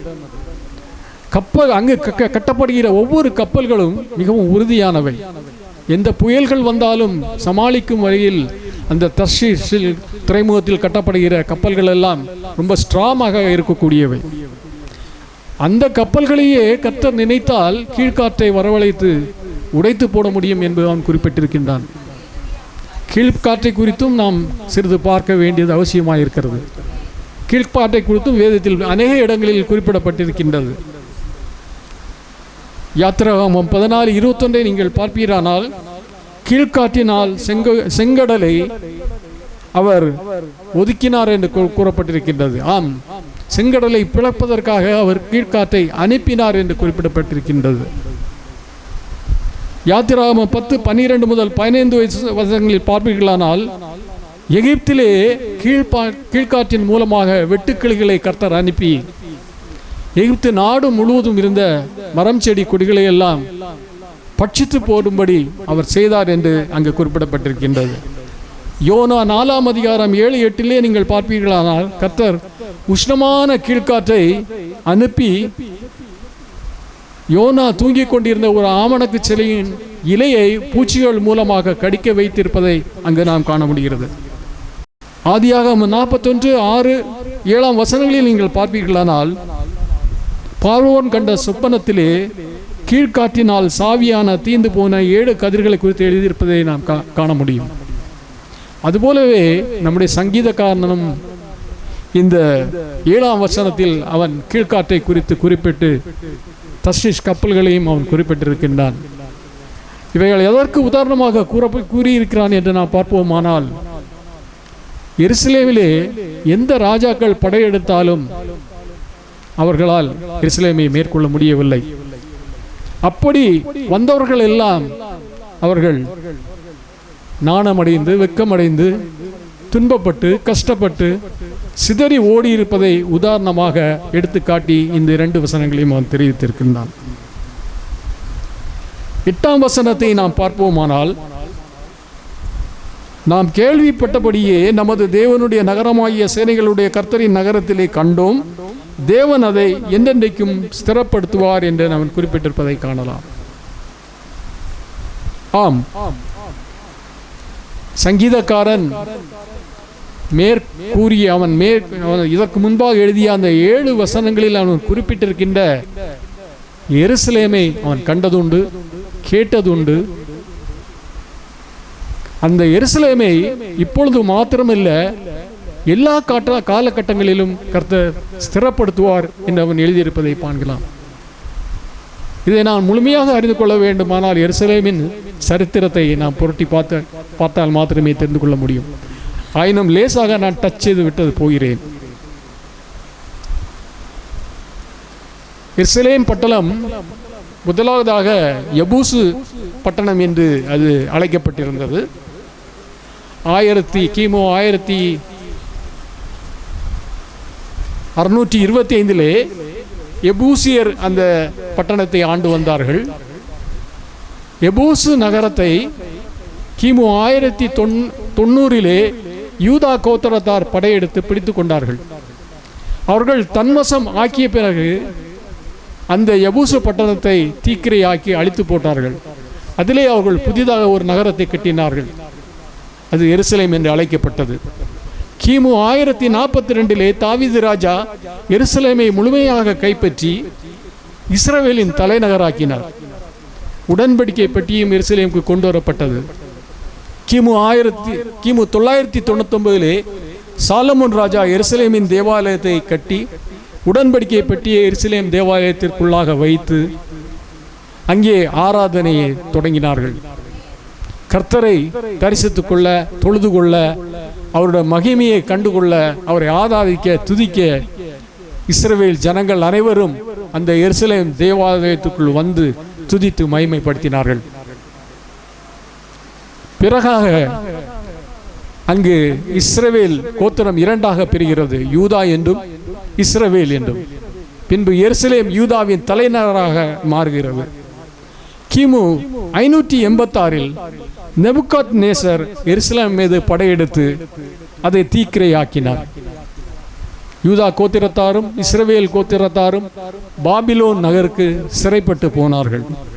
கிமு 538 கோரேஸ் ராஜா காலத்திலே இஸ்ரவேலரும் யூதா கோத்திரத்தாரும் பாபிலோனிலிருந்து விடுவிக்கப்பட்டார்கள். மறுபடியுமாக அவர்கள் எருசலேமுக்கு வந்து எஸ்ரா, நெகேமியா இவர்களுடைய தலைமையிலே எருசலேம் தேசத்தை கட்டினார்கள். எருசலேம் தேவாலயத்தையும் அதில் மறுபடியுமாக கட்டி கர்த்தரை துதித்து மகிமைப்படுத்தி ஆராதனைகளை அவர்கள் நடத்தினார்கள். இயேசுவின் காலம் வரை அந்த எருசலேம் தேவாலயம் காணப்பட்டது. இயேசு அந்த எருசலேம் தேவாலயத்திலே சென்று பிரசங்கம் செய்தது உண்டு. வேதத்திலே நாம் அதை காணலாம். இயேசு பிறந்ததும், அவர் வளர்ந்ததும், அவர் ஊழியம் செய்ததும், அவர் சிலுவையில் அறையப்பட்டதும், அவர் பரலோகத்துக்கு எடுத்துக்கொள்ளப்பட்டதும், பெந்தேகொஸ்தே நாளிலே ஆவியானவர் அக்கினியாய் இறங்கியதும் எருசலேமிலும் அதை சுற்றியுள்ள நகரங்களிலும் அதை சுற்றியுள்ள நாடுகளிலும் சம்பவித்தவைகள். கிபி 70ஆம் நூற்றாண்டிலே தீத்து என்ற அரசன் மூலமாக எருசலேம் பிடிக்கப்பட்டு மறுபடியுமாக எருசலேம் தேவாலயம் இடித்து நொறுக்கப்பட்டது, தீக்கிரையாக்கப்பட்டது. லூக்கா 19ஆம் அதிகாரம் 44ஆம் வசனத்திலே இயேசு உரைத்த தீர்க்க தரிசனம் கிபி 70ஆம் ஆண்டிலே ஆப் மாதம் 9ஆம் தேதி நடைபெற்றது. ஒரு கல்லின் மேல் ஒரு கல் இல்லாமல் இந்த தேவாலயம் இடிக்கப்படும் என்று இயேசு கிறிஸ்து தீர்க்க தரிசனமாய் சொன்ன வார்த்தை அன்று நிறைவேறியது. அன்று இடிக்கப்பட்ட தேவாலயம் இன்று வரை கட்டப்படவில்லை. கிபி 1948 இஸ்ரவேல் நாடு சுதந்திரமானது. எருசலேம் அதன் தலைநகராக இன்றும் செயல்படுகிறது. ஆலயம் கட்டுவதற்கான ஏற்பாடுகள் இன்னும் நடந்து கொண்டுதான் இருக்கின்றது. கர்த்தர் ஒரு நாள் அந்த இடத்திலே மறுபடியுமாக ஆலயத்தை எழுப்புவதற்கு ஆயத்தமாய் இருக்கும்படி நம்மை வேண்டிக் கொண்டிருக்கின்றார். சங்கீதம் 122:6 நீங்கள் பார்ப்பீர்களானால் சங்கீதக்காரன் இப்படி குறிப்பிட்டிருக்கின்றான், எருசலேமின் சமாதானத்திற்காக ஜெபியுங்கள் என்று குறிப்பிட்டிருக்கின்றார். ஆம், எருசலேம் நகரம் இன்றும் நிலைத்து நிற்கிறது. இந்த சங்கீதக்காரன் 8ஆம் வசனத்திலே குறிப்பிட்ட அதை அவன் சிறப்படுத்தி இருக்கிற அந்த காரியத்தை கர்த்தர் இன்று வரை சிறப்படுத்தி அந்த எருசலேம் நகரத்தை காத்து வருகிறார். எத்தனையோ போர்கள் வந்தும் எருசலேம் நகரத்தை யாரும் பிடித்துக்கொள்ள இயலவில்லை. இன்றும் ஈரானுக்கும் இஸ்ரேலுக்கும் சண்டை நடந்து கொண்டிருப்பதை நாம் அறிவோம். ஆனாலும் வெற்றி இஸ்ரேலின் பக்கமே இருந்து வருகிறதையும் நாம் அறிவோம். கர்த்தர் பெரியவர். அவர் கொடுத்த வாக்கை அவர் ஒருபோதும் திருப்பி எடுப்பதில்லை. அன்று தீர்க்கதரிசனமாக இந்த சங்கீதக்காரனுக்கு கொடுத்த அந்த 8ஆம் வசனம் இன்றும் ஸ்திரமாய் இஸ்ரவேலை இருக்க கர்த்தர் அதை பார்த்து கொண்டிருக்கின்றார். 9 முதல் 11 வசனங்களை நாம் எடுத்துக்கொள்வோம். இங்கே சியோனிலிருந்து நமக்கு கொடுக்கப்படுகிற ஆசீர்வாதங்களை குறித்து சங்கீதக்காரன் எழுதியுள்ளான். கிருபையும் நீதியும் நமக்கு கொடுக்கப்பட்டிருக்கிறது. எங்கே இருந்து? பரலோகத்தில் இருந்து, கர்த்தரின் வலது கரத்தில் இருந்து நமக்கு கொடுக்கப்படுகின்றது. ஒரு மனிதன் நீதிமானாய் வாழ வேண்டும் என்று வேதம் ஆரம்பம் முதல் கடைசி வரை சொல்கிறது. நீதியாய் வாழ்கிறவன் பரலோக ராஜ்யத்தை சுதந்திரத்துக் கொள்வான் என்பது நிச்சயமான வார்த்தை என்பதையும் நாம் அறிவோம். நாம் ஒருவரும் நீதிமான் அல்ல. ஆயினும் இயேசு நமக்காக சிலுவையில் மரித்ததின் நிமித்தமாக அவருடைய இரத்தத்தினால் நாம் கழுவப்பட்டு சுத்திகரிக்கப்பட்டு நாம் நீதிமான்கள் ஆக்கப்பட்டிருக்கின்றோம். நாம் நீதிமான்கள் ஆக்கப்பட்டு இருப்பதால், கர்த்தர் நீதிமானாய் இருப்பதால் நாமும் நீதிமானாய் இருக்க வேண்டும் என்று வேதம் நமக்கு தெளிவாக எடுத்து சொல்கின்றது. அந்த நீதி நமக்கு கர்த்தரின் வலது கரத்தில் இருந்து எப்பொழுதும் நீட்டப்பட்டிருக்கிறது என்று இங்கே சங்கீதக்காரன் குறிப்பிட்டிருக்கின்றார். அந்த வலது கரத்தை நாம் பற்றி கொள்வோமானால் அவருடைய பிரசன்னத்தை, அவருடைய கிருபையை நாம் சபைகளில் வந்து பெற்றுக்கொள்ள முடியும் என்றும் அவன் குறிப்பிட்டிருக்கின்றான். நாம் எதற்காக சபைக்கு வருகின்றோம்? அவரை ஆராதிப்பதற்காக, நம்முடைய வாழ்க்கை செழிப்பதற்காக. அவருடைய கிருபை, அவருடைய பிரசன்னம், அவருடைய ஆசீர்வாதம் இவைகளை எல்லாவற்றையும் சபையிலிருந்து சுமந்து செல்வதற்காக. இங்கும் சங்கீதக்காரன் அதை தெளிவாக குறிப்பிட்டிருக்கிறான். இதோ நீதி கர்த்தரின் வலக்கரத்தில் இருக்கின்றது, நீங்கள் சபை நடுவில் இருந்து அதை பெற்றுக்கொள்ளுங்கள், எப்பொழுதும் சபையிலே அதை நினைத்துக் கொள்ளுங்கள் என்பதை அவன் குறிப்பிட்டிருக்கின்றான்.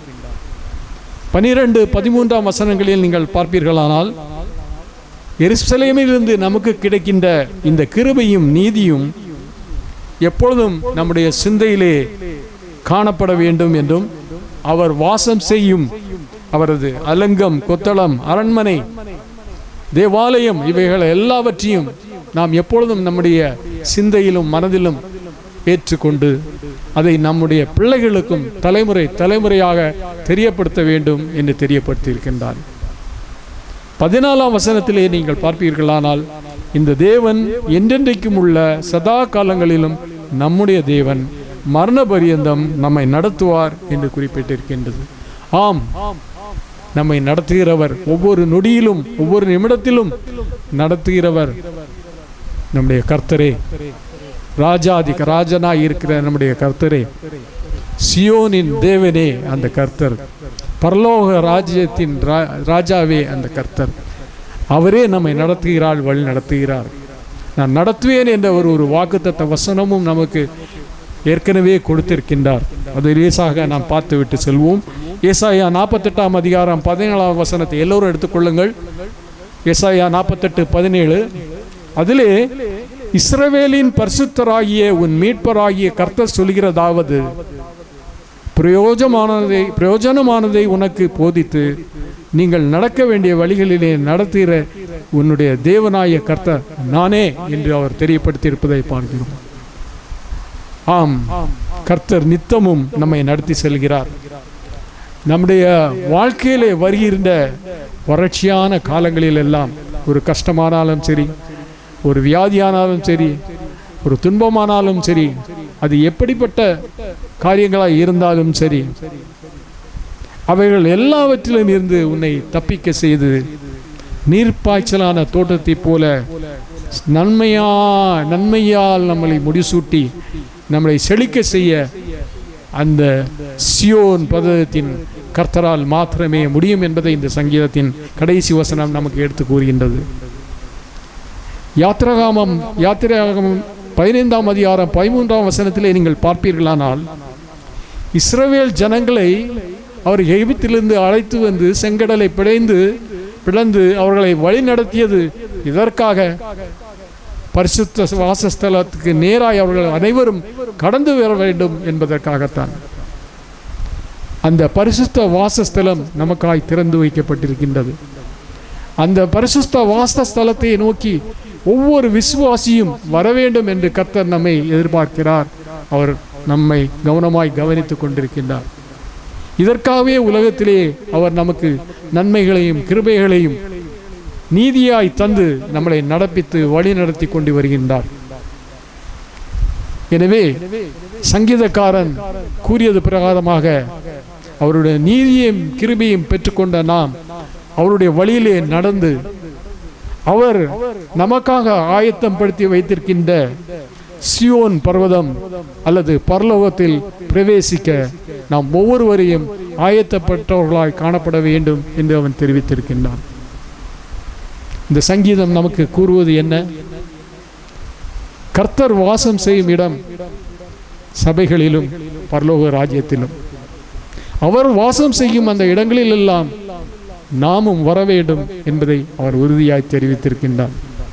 அப்படி நாம் அவருடைய பிரசன்னத்தில் அவரோடு பரலோக ராஜ்யத்தில் அமர்ந்து அவரை துதிக்க வேண்டுமானால் நீதிமான்களாய் இந்த உலகத்தில் வாழ வேண்டும். கர்த்தருடைய கிருபையை பெற்று நாம் சதா காலமும் அவருடைய வழிநடத்துதலில் நாம் வேதத்தின்படி நடக்க வேண்டும் என்று அறிவுறுத்தி சொல்லியிருக்கின்றார். கர்த்தர் நம்மோடு பேசிய இந்த வசனங்களுக்காக நாம் கர்த்தரை துதிப்போம், மகிமைப்படுத்துவோம். அல்லேலூயா. Praise the Lord. ஹல்லேலூயா. ஆண்டவரும் இரட்சகரும் மீண்டும் வரப்போகிறமாகிய இயேசு கிறிஸ்துவின் விலையேறப்பட்ட நல்ல நாமத்திலே கர்த்தரை துதித்து கொண்டிருக்கிற, ஆராதித்து கொண்டிருக்கிற, ஆண்டவர் சமூகத்தில் கர்த்தருடைய வார்த்தைக்காக ஆயத்தப்பட்டு கொண்டிருக்கிற தேவ பிள்ளைகள் ஒவ்வொருவரையும் பவர் ஆஃப் எல் ஷடாய் ஊழியத்தின் சார்பில் வரவேற்கிறேன், வாழ்த்துகிறேன். உங்கள் யாவரையும் கர்த்தர் ஆசீர்வதிப்பாராக. ஹல்லேலூயா. எத்தனை பேர் சந்தோஷமாக இருக்கிறீங்க? கர்த்தர் நிச்சயமாகவே கர்த்தர் பெரிய காரியங்களை உங்கள் வாழ்க்கையில் செய்வார் என்பதில் சந்தேகமே இல்லை. ஆண்டவர் சமூகத்தில் வார்த்தைக்கு நேரம் கடந்து போவோம். கர்த்தர் நம்மோடு பேசுவாராக. எடுத்துக்கொள்ளலாம் சங்கீதத்தின் புஸ்தகம் 62ஆம் அதிகாரம் அதோட 5ஆம் வசனம். என் ஆத்துமாவே தேவனையே நோக்கி அமர்ந்திரு, நான் நம்புகிறது அவராலே வரும். என் ஆத்துமாவே தேவனையே நோக்கி அமர்ந்திரு, நான் நம்புகிறது அவராலே வரும். கண்களை மூடி நம்ம ஜெபிக்கலாம். எங்களை நேசிக்கிற நல்ல தகப்பன்னு அந்த நல்ல வார்த்தைக்காக நன்றி. இந்த வார்த்தையின் மூலமாக எங்களோடு பேசுங்க. இந்த வார்த்தை எங்களோட வாழ்க்கையில கிரியை செய்யட்டும். இயேசுவின் நாமத்து மூலம் ஜெபிக்கிறோம் பிதாவே, ஆமென், ஆமென். கர்த்தருக்கு பிரியமான தேவ பிள்ளைகளே, இன்றைக்கு ஆண்டவர் நம்மோடு நல்ல வார்த்தைகளை பேச போகிறார். ஒரு சில நிமிடங்கள் மாத்திரம் கர்த்தருடைய வார்த்தையை நாம் கவனமாக தியானிப்போம். கர்த்தர் நம்மோடு இடைபடுவாராக. ஹல்லேலூயா. ஆண்டவர் நல்லவர். என் ஆத்துமாவே தேவனையே நோக்கி அமர்ந்திரு, நீங்கள் நம்புகிறது அவராலே வரும். இன்றைக்கு ஆவியானவர் உங்களுக்கு வாக்குத்தத்தமாய் பேசுகிற நல்ல வாக்குத்தத்தமான வார்த்தை, நீங்கள் நம்புகிறது கர்த்தராலே வரும். நீங்கள் நம்புகிறது அவராலே வரும். ஆண்டவர் எந்தெந்த காரியங்களை, எந்தெந்த நன்மைகளை உங்களுக்கு செய்ய வேண்டும் என்று விரும்புகிறாரோ அவைகள் எல்லாவற்றையும் கர்த்தர் உங்களுக்காய் தரப்போகிறார்.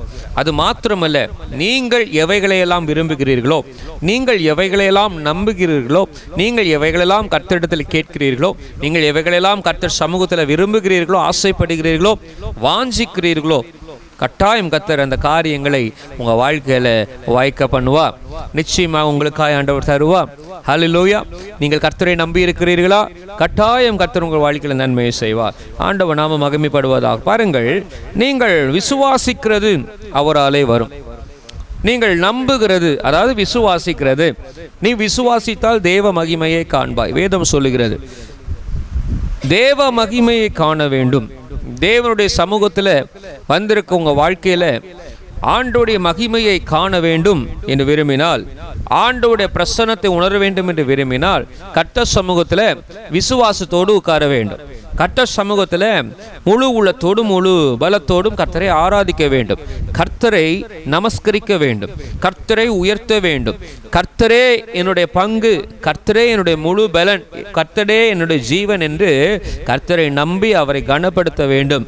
தாழ்மை உள்ளவனையோ கர்த்தர் நோக்கி பார்க்கிறார். தாழ்மையோடு கர்த்தரை நோக்கி பார்க்கும் பொழுது உங்கள் விசுவாசம் என்னவோ அதை காட்டிலும் அதிகமாய் கர்த்தர் செய்து முடிப்பார். ஹல்லேலூயா. ஸ்திரீயே, உன் விசுவாசம் பெரியது என்று கானான் ஸ்திரீயை பார்த்து ஆண்டவர் சொல்லுகிறார். இன்றைக்கு உங்க வாழ்க்கையில எந்த விதயத்துல, எந்த விஷயத்துல, எந்த காரியத்திலேயே, எந்த சூழ்நிலைகளிலே உங்களுடைய விசுவாசம் பெரியதாய் இருக்கிறது, உங்களுடைய விசுவாசம் எந்த இடத்திலே பெரியதாய் காணப்படுகிறது, அந்த இடத்துல ஒரு நன்மை இருக்கும், அந்த இடத்துல ஒரு கிரியை நடக்கும், அந்த இடத்துல ஒரு அற்புதம் நடக்கும். எந்த காரியத்திற்காக அளவுக்கு அதிகமாய் நம்புகிறீர்களோ அந்த காரியத்திலே ஒரு மாற்றம் உண்டாகும். எங்கே தெரியுமா? கர்த்தரிடத்திலே அன்பு கூர்ந்து, கர்த்தரிடத்திலே விசுவாசித்து, கர்த்தரே எனக்கு தருவார் என்கிற முழு நம்பிக்கை உங்க வாழ்க்கையில வரும் பொழுது, அப்பொழுது அந்த காரியத்திலே ஒரு அற்புதத்தை கர்த்தர் செய்ய ஆயத்தமாவார். ஆமென் சொல்லுங்க பார்க்கலாம். அல்லேலூயா. ஆண்டவர் நாம மகிமைப்படுவதாக. லூக்கா 18ஆம் அதிகாரம் 35 43 வசனம் வரைக்கும் வாசிக்கும் பொழுது, ஒரு குருடன் வழி அருகே என்ன செய்கிறான்? பிச்சை கேட்டுக் கொண்டிருக்கிறான். எங்கே? எரிகோ சமீபத்தில். எல்லாருக்கும் தெரிந்த நல்ல ஒரு மனிதன் பாருங்கள், பர்த்திமேயு குருடன். கர்த்தர் நாம மகிமைப்படுவதாக. தேவன் வருகிறார், ஆண்டவராக இயேசு கிறிஸ்து வருகிறார் என்கிற விஷயத்தை கேள்விப்பட்ட உடனே அவனுக்குள்ளே ஒரு தாகம், அவனுக்குள்ளே ஒரு விசுவாசம், அவனுக்குள்ளே ஒரு விருப்பம், அவனுக்குள்ளே ஒரு வைராக்கியம். என்ன வேண்டுமென்றாலும் நீங்கள் எடுத்துக்கொள்ளலாம். பாருங்கள், அவன் விரும்பினது ஒன்றே ஒன்று. அவன் எனக்கு பார்வை இன்றைக்கு என் இயேசுவின் இடத்திலிருந்து வர வேண்டும், இயேசுதான் எனக்கு விடுதலை தர வேண்டும், இயேசுதான் என் பார்வையை தொட வேண்டும், இயேசுவாலே எனக்கு ஒரு மீட்பு உண்டு, இயேசுவாலே எனக்கு ஒரு விடுதலை உண்டு என்பதை அவன் நம்பினான். அவன் நம்பின காரியத்தை கர்த்தர் அவனுக்கு கொடுத்தார். அல்லேலூயா. இன்றைக்கு நீங்கள் எந்த காரியத்தை கர்த்தர் தருவார் என்று 100க்கு 100 விசுவாசிக்கிறீர்களோ கர்த்தர் அதை தரப்போகிறார். அது மாத்திரமல்ல, ஆண்டவரை நம்பும் பொழுது அநேக தடைகள் வரலாம். ஆண்டவரை நோக்கி கூப்பிடும் பொழுது அநேக தடைகள் வரலாம். ஆண்டவர் சமூகத்தில் விசுவாசத்தோடு நீங்கள் காத்திருக்கும் பொழுது அநேக தடைகள் வரலாம். கர்த்தர் சமூகத்தில் வைராக்கியமாக இருக்கும் பொழுது அநேக தடைகள் வரலாம். இன்றைக்கு ஜெபிக்கிற உங்க வாழ்க்கையில் அநேக தடைகள் வரலாம். கர்த்தர் சொல்கிறார், தடைகளை மீறி நீ கர்த்தர் சமூகத்தில் கூப்பிடும் பொழுது உடனடியாக ஒரு அற்புதத்தை நீ காண்பாய். அல்லேலூயா. ஆண்டவர் நாம் மகிமைப்படுவதாக. எப்பொழுது ஒரு தடை வர ஆரம்பிக்கிறதோ உடனடியாக அடுத்த வாசலை கர்த்தர் உங்களுக்காக ஆயத்தப்படுத்தி வைத்து விட்டார் என்பது அர்த்தம். அல்லேலூயா. அதுதான் உங்களுக்கு ஒரு அடையாளம். இன்றைக்கு அநேகருடைய வாழ்க்கையில பாருங்க, ஒரு குறிப்பிட்ட எல்லை வரைக்கும் பொறுத்திருப்பார்கள். ஆனால் அற்புதம் நடக்க வேண்டிய நேரத்துக்கு முன்பதாகவே, நேரம் தொடங்குவதற்கு முன்பதாகவே அவசரப்பட்டு வர வேண்டிய நன்மைகளை இழந்து போகிறார்கள். இன்றைக்கு உங்க வாழ்க்கையில கர்த்தர் பேசுகிற ஒரே ஒரு காரியம், அவசரப்படாதிருங்கள். உங்களுக்கான நன்மைகளை நான் இதோ உங்களுக்காக வைத்திருக்கிறேன். இதோ காலம் சமீபமாக இருக்கிறது, கொஞ்சம் காலம் பொறுத்திருங்கள், கொஞ்ச நேரம் பொறுத்திருங்கள். கர்த்தர் கிரியை செய்கிற நேரம் வந்துவிட்டது. எழுப்புதல் நேரம் இதோ கூடிய சீக்கிரத்தில் வரப்போகிறது. கர்த்தர் வருகை மிக சமீபமாக இருக்கிறது. கர்த்தர் உங்களுக்காக நியாயம் விசாரிக்க, கர்த்தர் உங்களுக்காக நியாயம் செய்ய இதோ சீக்கிரமாய் வருகிறார். ஹல்லேலூயா. கர்த்தர் நாம் மகிமைப்படுவதாக. தேவ பிள்ளைகளே, ஆண்டவர் உங்க வாழ்க்கையில தரப்போகிறார். நம்புகிறீர்களா? விசுவாசிக்கிறீர்களா?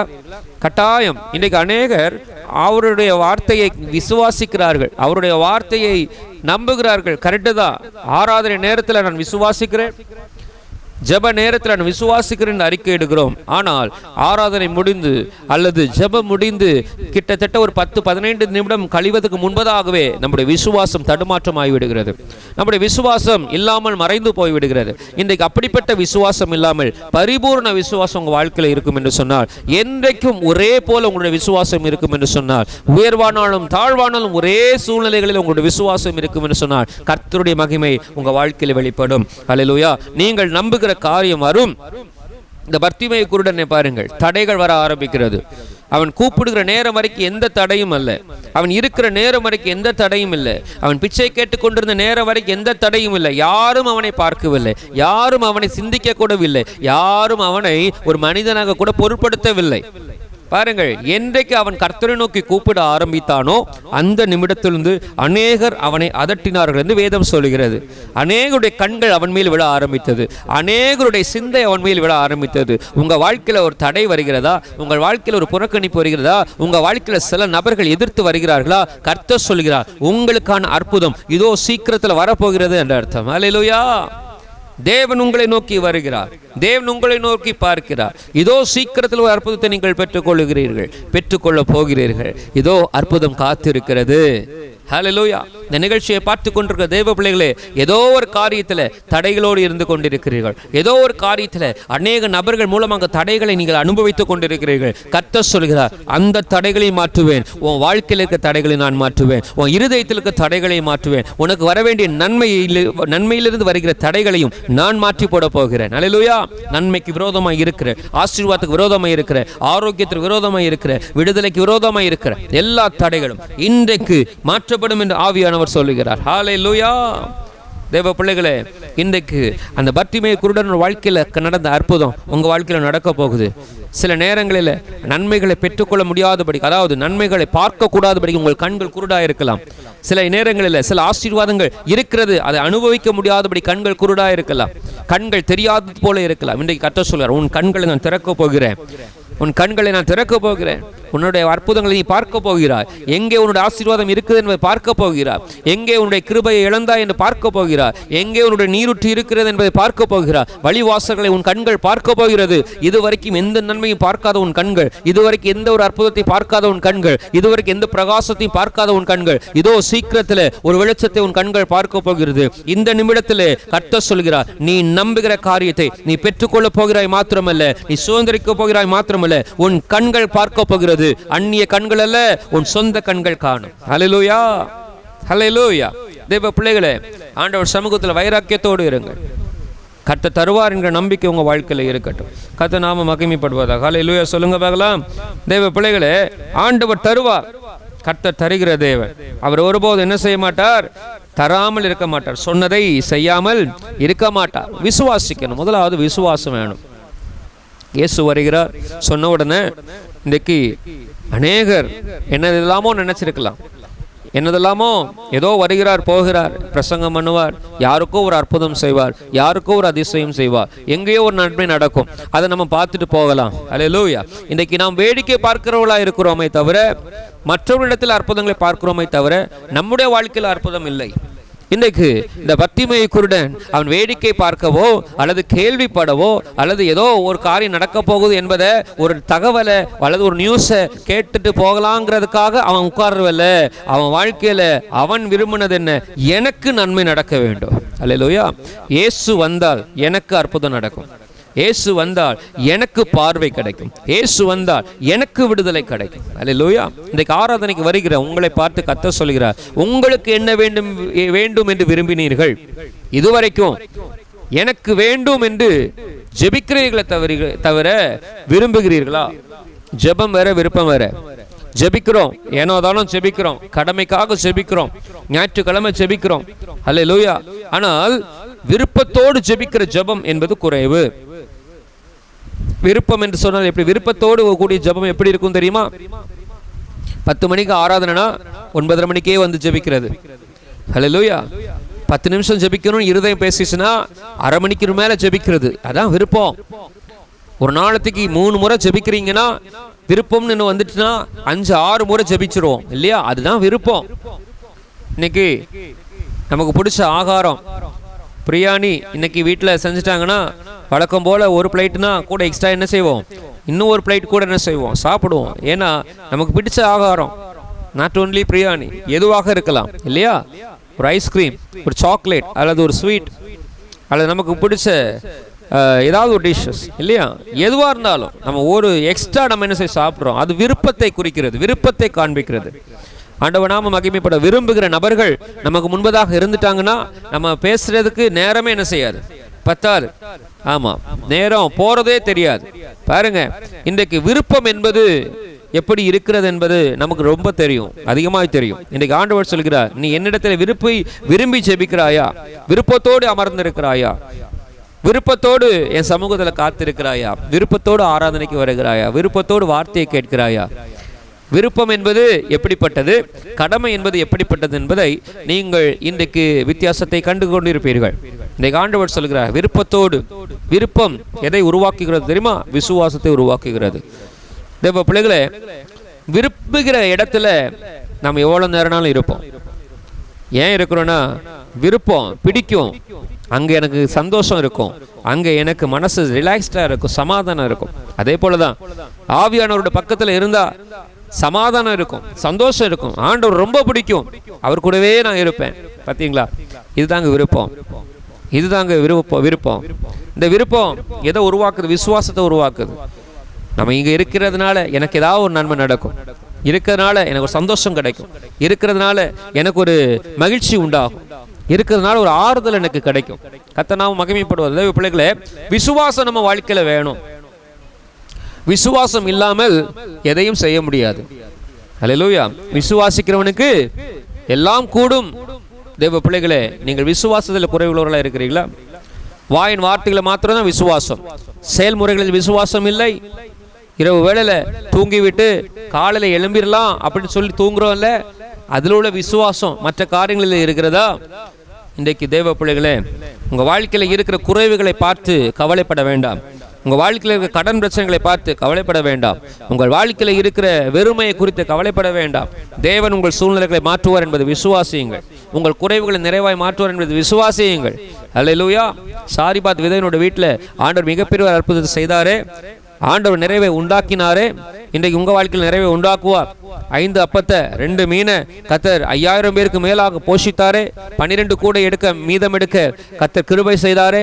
எவ்வளவு பெரிய அற்புதங்கள்! காணா ஒரு வீட்டில் ஆண்டவர் அற்புதம் செய்தாரே, தண்ணீரை திராட்சை ரசமாய் மாற்றினாரே.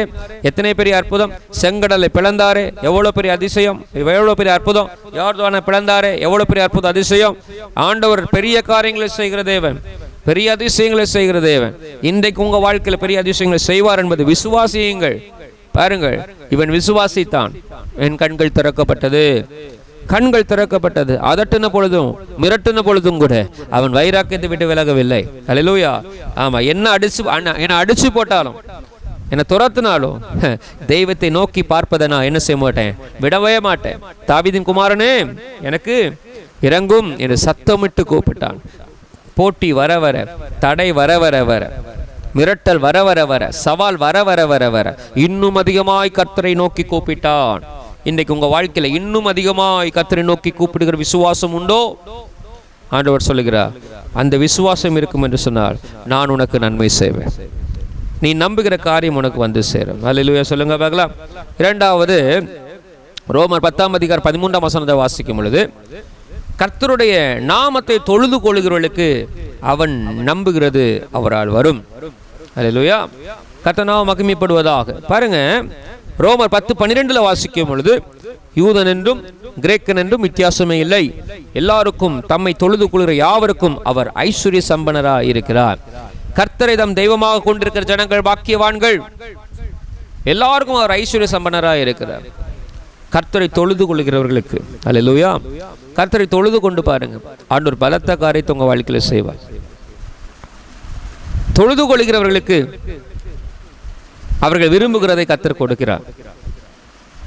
ஆண்டவரை மகிமைப்படுத்துகிற தேவ ஜனங்களுக்கு கர்த்தர் சகல நன்மைகளை கர்த்தர் கொடுக்கிறார். தெய்வத்தை நமஸ்கரிக்கிறவர்களை, தெய்வத்தை கனப்படுத்துகிறவர்களை அவரும் கனப்படுத்துகிறார், பிதாவானவரும் கனப்படுத்துகிறார். அல்லேலூயா. சொல்லுங்க பார்க்கலாம். ஸ்தோத்திர பலியிடுகிறவன் என்னை மகிமைப்படுத்துகிறான். கர்த்தரை மகிமைப்படுத்தினார், பிதாவானவர் உங்களை மகிமைப்படுத்துவார். அப்போ மகிமைப்படுத்துவதற்கு நாம் முந்திக் கொள்ள வேண்டும், தொழுது கொள்வதற்கு முந்திக் கொள்ள வேண்டும். கர்த்தரை தொழுது கொள்ளுகிற இந்த ஜனங்களை போல பாக்கியமுள்ள ஜனம் ஒருவரும் இல்லை. அல்லேலூயா. இந்த தெய்வத்தை ஆராதிக்கிற ஜனங்களைப் போல பாக்கியமுள்ள ஜனம் ஒருவரும் இல்லை. ஏனென்று சொன்னால் அவர்களுக்கு ஆண்டவர் இரக்கம் செய்கிறார், அவர்களுக்கு ஆண்டவர் அன்பு செய்கிறார், அவர்களுக்கு அநேக காரியங்களிலிருந்து கர்த்தர் தம்முடைய பிள்ளைகளை மன்னிக்கிறார். அல்லேலூயா. சொல்லுங்க பார்க்கலாம். ஆண்டவருடைய பிள்ளைகள் யாவருக்கும் ஆண்டவர் பாரபட்சம் இல்லாமல் இறங்குகிறார், உதவி செய்கிறார். அல்லேலூயா. அப்போ உங்க வாழ்க்கையில ஆண்டவர் எதிர்பார்க்கிறது என்ன? என் பிள்ளைகளை நான் கொடுக்கணும், அவர்கள் என்னிடத்தில் வந்தால் தான் நான் கொடுக்க முடியும். ஆண்டவர் சொல்றார், நீ என்கிட்ட வரவே இல்லையே, என் அருகில் வரவே இல்லையே.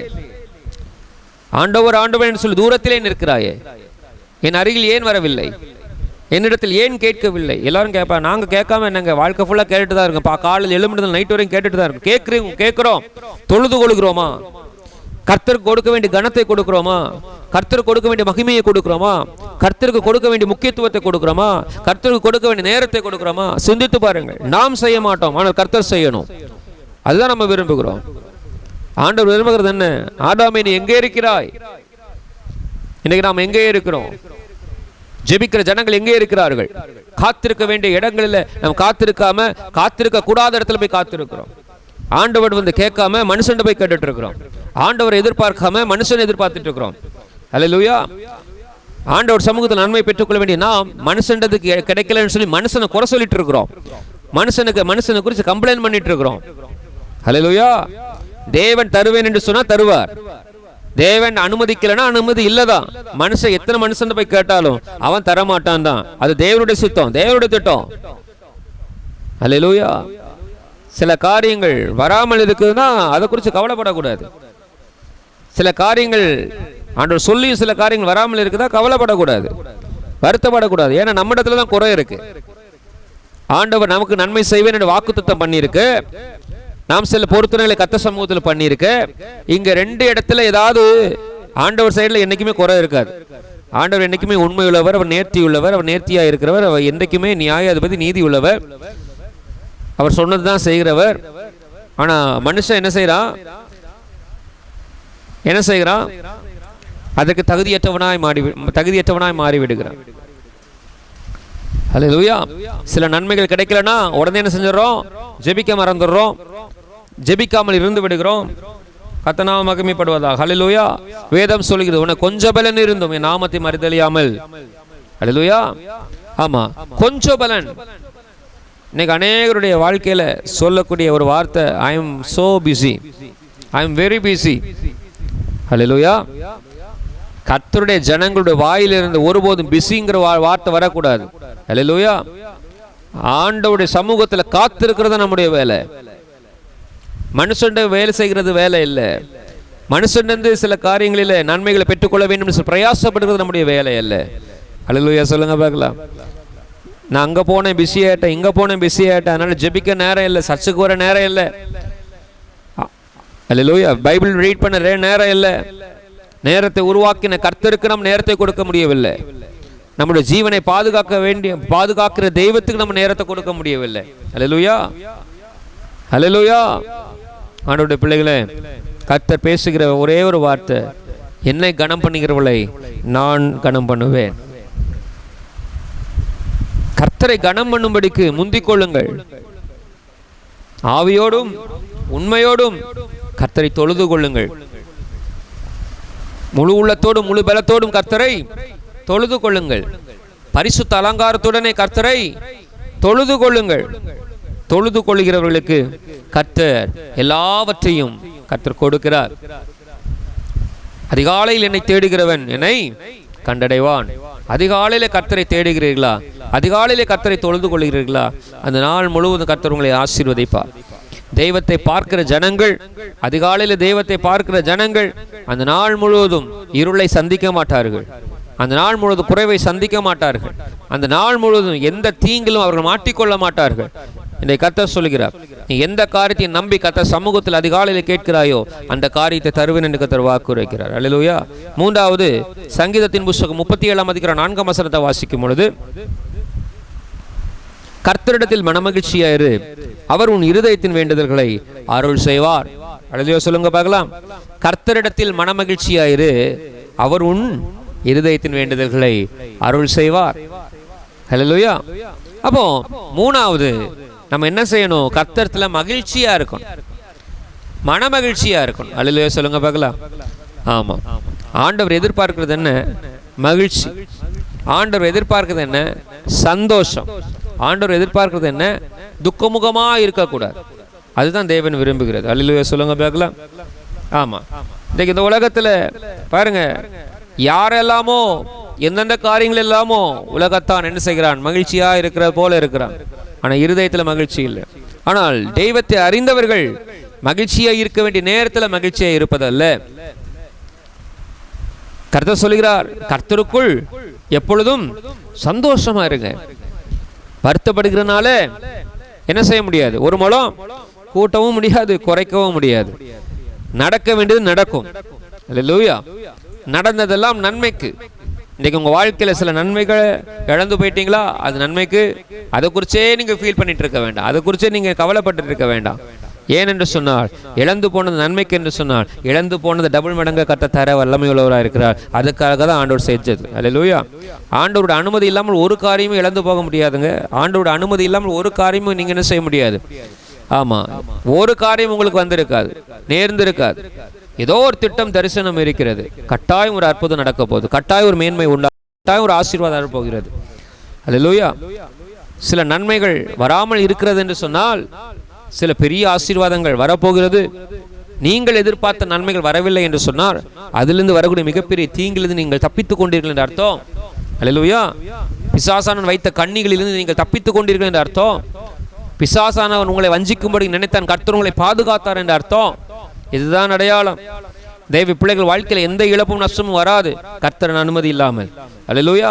உங்க வாழ்க்கையில் ஏதோ ஒரு காரியம் நடந்து கொண்டிருக்கிறது, வீட்டில் தேவையில்லாம பிரச்சனை வந்துட்டு இருக்குன்னா கவலைப்படாதீங்க, பயப்படாதீங்க. தேவன் உங்க வாழ்க்கையில் ஒரு சமாதானத்தை கர்த்தர் தரப்போகிறார், ஒரு அற்புதத்தை கர்த்தர் தரப்போகிறார். எந்த பிரச்சனைக்கு எங்கிருந்து வந்தது என்கிறத தெரிய வைப்பதற்காகவே சில சூழ்நிலை கர்த்தர் உருவாக்கி கொண்டிருக்கிறார். உங்க வீட்டுக்குள்ள உங்க குடும்பத்துக்குள்ள யார் வேஷம் போட்டு உங்களை ஏமாற்றி கொண்டிருக்கிறார் என்பதை காண்பிக்கும்படிக்கு சில காரியங்களை கர்த்தர் அனுபவித்துக் கொண்டிருக்கிறார். அல்லேலூயா. நீங்கள் அறியாமல் இருந்து கொண்டிருக்கிறீர்கள், இன்னசென்ட்டா இருந்துட்டு இருக்கிறீங்க, சில காரியங்களில் பேதைகளை போல இருந்துட்டு இருக்கீங்க. கர்த்தர் சொல்கிறார், நான் உனக்கு ஞானத்தை தந்திருக்கிறேன், நான் உனக்கு அறிவை தந்திருக்கிறேன், அதை காட்டிலும் மேலாக நான் உனக்கு வல்லமையான அபிஷேகத்தை தந்திருக்கிறேன். ஞானம் உள்ளவனாயிரு, கவனமாயிரு, எச்சரிப்புள்ளவனாயிரு. அல்லேலூயா. கர்த்தர் நாமம் மகிமைப்படுவதாக. நீ சந்தோஷமா இருப்பதற்காக தான் சிலுவையிலே கர்த்தர் ரத்தம் சிந்தினார்.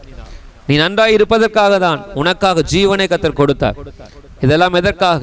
நீங்கள் நன்றாய் இருப்பதற்காக, நம்ம சந்தோஷமா இருப்பதற்காக. ஆகவே தந்த சுகபலன் ஜீவனுக்காக, தந்த ஆரோக்கியத்திற்காக நன்றி செலுத்துங்கள். அல்லேலூயா. கர்த்தர் நாமம் மகிமைப்படும். யோபு சொல்றாரு இல்லையா, பக்தர் சொல்றாரு, என்ன, நான் ஒன்றும் கொண்டு வரல, போகும்போது கொண்டு போவதும் இல்லை. அல்லேலூயா. ஆமா, நல்லா இருக்கும் பொழுது மாத்திரம் கர்த்தரை துதிச்சா போதாது, நல்லா இல்லாத நேரத்திலும் கர்த்தரை துதிக்கணும். அல்லேலூயா. கர்த்தர் நாமம் மகிமை. இதுவரைக்கும் கர்த்தர் அப்படி நம்ம விடவில்லை.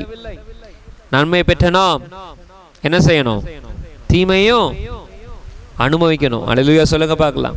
தேவ பிள்ளைகளே, எல்லாவற்றிலும் வாழ்க்கை ஃபுல்லா நம்ம நல்லா இருக்கணும், கரெக்டு தான். சில சிக்ஷைகளை கர்த்தர் தருகிறார் என்று சொன்னால் நாம் உருவாக்கப்படுவதற்காக மாத்திரமே. அல்லேலூயா. இன்றைக்கு ஆண்டவர் சொல்லுகிறார், நீ கவலைப்படாத, சந்தோஷமா இரு, மகிழ்ச்சியா இரு. கர்த்தர் தரப்போகிறார், கர்த்தர் தரப்போகிறார், கர்த்தர் தரப்போகிறார். என்ன பிரதர், என்ன பாஸ்டர், நீங்க சொல்லிட்டு தான் இருக்கிறீங்க, நாங்களும் எத்தனையோ பிரசங்கங்களை கேட்டுட்டு தான் இருக்கிறோம், நாங்களும் நம்பிட்டு தான் இருக்கோங்க, நாங்கள் சந்தோஷமா இருக்கும்படிக்கு எவ்வளவுதான் நாங்கள் ட்ரை பண்றது. சோர்ந்து போகாதிருங்கள், எப்பொழுதும் சந்தோஷமா இருங்க. சோர்ந்து போகாதிருங்க, எப்பொழுதும் ஜெபம் பண்ணுங்கள். சோர்ந்து போகாதுங்கள், எப்பொழுதும் கர்த்தரை தேடுங்கள். சோர்ந்து போகாதுங்கள், கர்த்தரை தொழுது கொள்ளுங்கள். சோர்ந்து போகாதீர்கள், கர்த்தரிடத்தில் விசுவாசமாயிருங்கள். கர்த்தர் உங்கள் வாழ்க்கையில பெரிய காரியங்களை செய்வார். நீங்கள் நம்புகிறது கர்த்தராலே வரப்போகிறது. கண்களை மூடி நம்ம ஜெபிப்போம். ஹல்லேலூயா. எங்களை நேசிக்கிற எங்கள் நல்ல தகப்பனே, தந்த நல்ல வார்த்தைக்காக நன்றி. இந்த வார்த்தையின் மூலமாக உங்களுடைய பிள்ளைகளோடு பேசியிருக்கிறீங்க. உங்களுடைய பிள்ளைகள் விரும்புகிற காரியத்தை உங்களுடைய பிள்ளைகளுக்கு சீக்கிரத்தில் கொடுங்க. எல்லா தடைகளையும் மாற்றி போடுங்க. விசுவாசத்துல குறைந்து போகாதபடிக்கு, உம்மை தொழுது கொள்ளுதல ஆண்டவரே குறை வைக்காதபடிக்கு, உம்மிடத்தில் சந்தோஷமாய் இருப்பதில் குறைவு வைக்காதபடிக்கு, சந்தோஷமாய் வாழும்படிக்கு நம்பிக்கையை, விசுவாசத்தை ஆண்டவர் தம்முடைய பிள்ளைகளுக்கு அதிகமாய் நீங்க கொடுப்பீராக. கர்த்தருக்குள் வாழ, கர்த்தருக்கு சாட்சியாய் வாழ ஆண்டவரே அநேகர் பிரயோஜனமான பிள்ளைகளாய் மாற கர்த்தர் கிருபை கொடுப்பீராக. இந்த நாள் முதற்கொண்டு ஒரு வித்தியாசமான மாற்றம், வித்தியாசமான ஒரு அற்புதம், நல்ல ஒரு விடுதலையை தம்முடைய பிள்ளைகள் பெற்றுக்கொள்ளட்டும் என்று இயேசுவின் நாமத்தில் ஜெபிக்கிறேன். இந்த நிகழ்ச்சியை பார்த்து கொண்டிருக்கிற ஒவ்வொரு வாழ்க்கையிலும் ஒரு அற்புதம் நடந்தபடி நான் விசுவாசிக்கிறேன். பிதா குமாரன் பரிசுத்த ஆவியின் நாமத்தினால நான் வாழ்த்தி ஆசீர்வதிக்கிறேன். நன்மையும் கிருபையும் தம்முடைய பிள்ளைகளை தொடரட்டும். இயேசுவின் நாமத்தின் மூலம் ஜெபிக்கிறேன் பிதாவே. ஆமென், ஆமென், ஆமென்.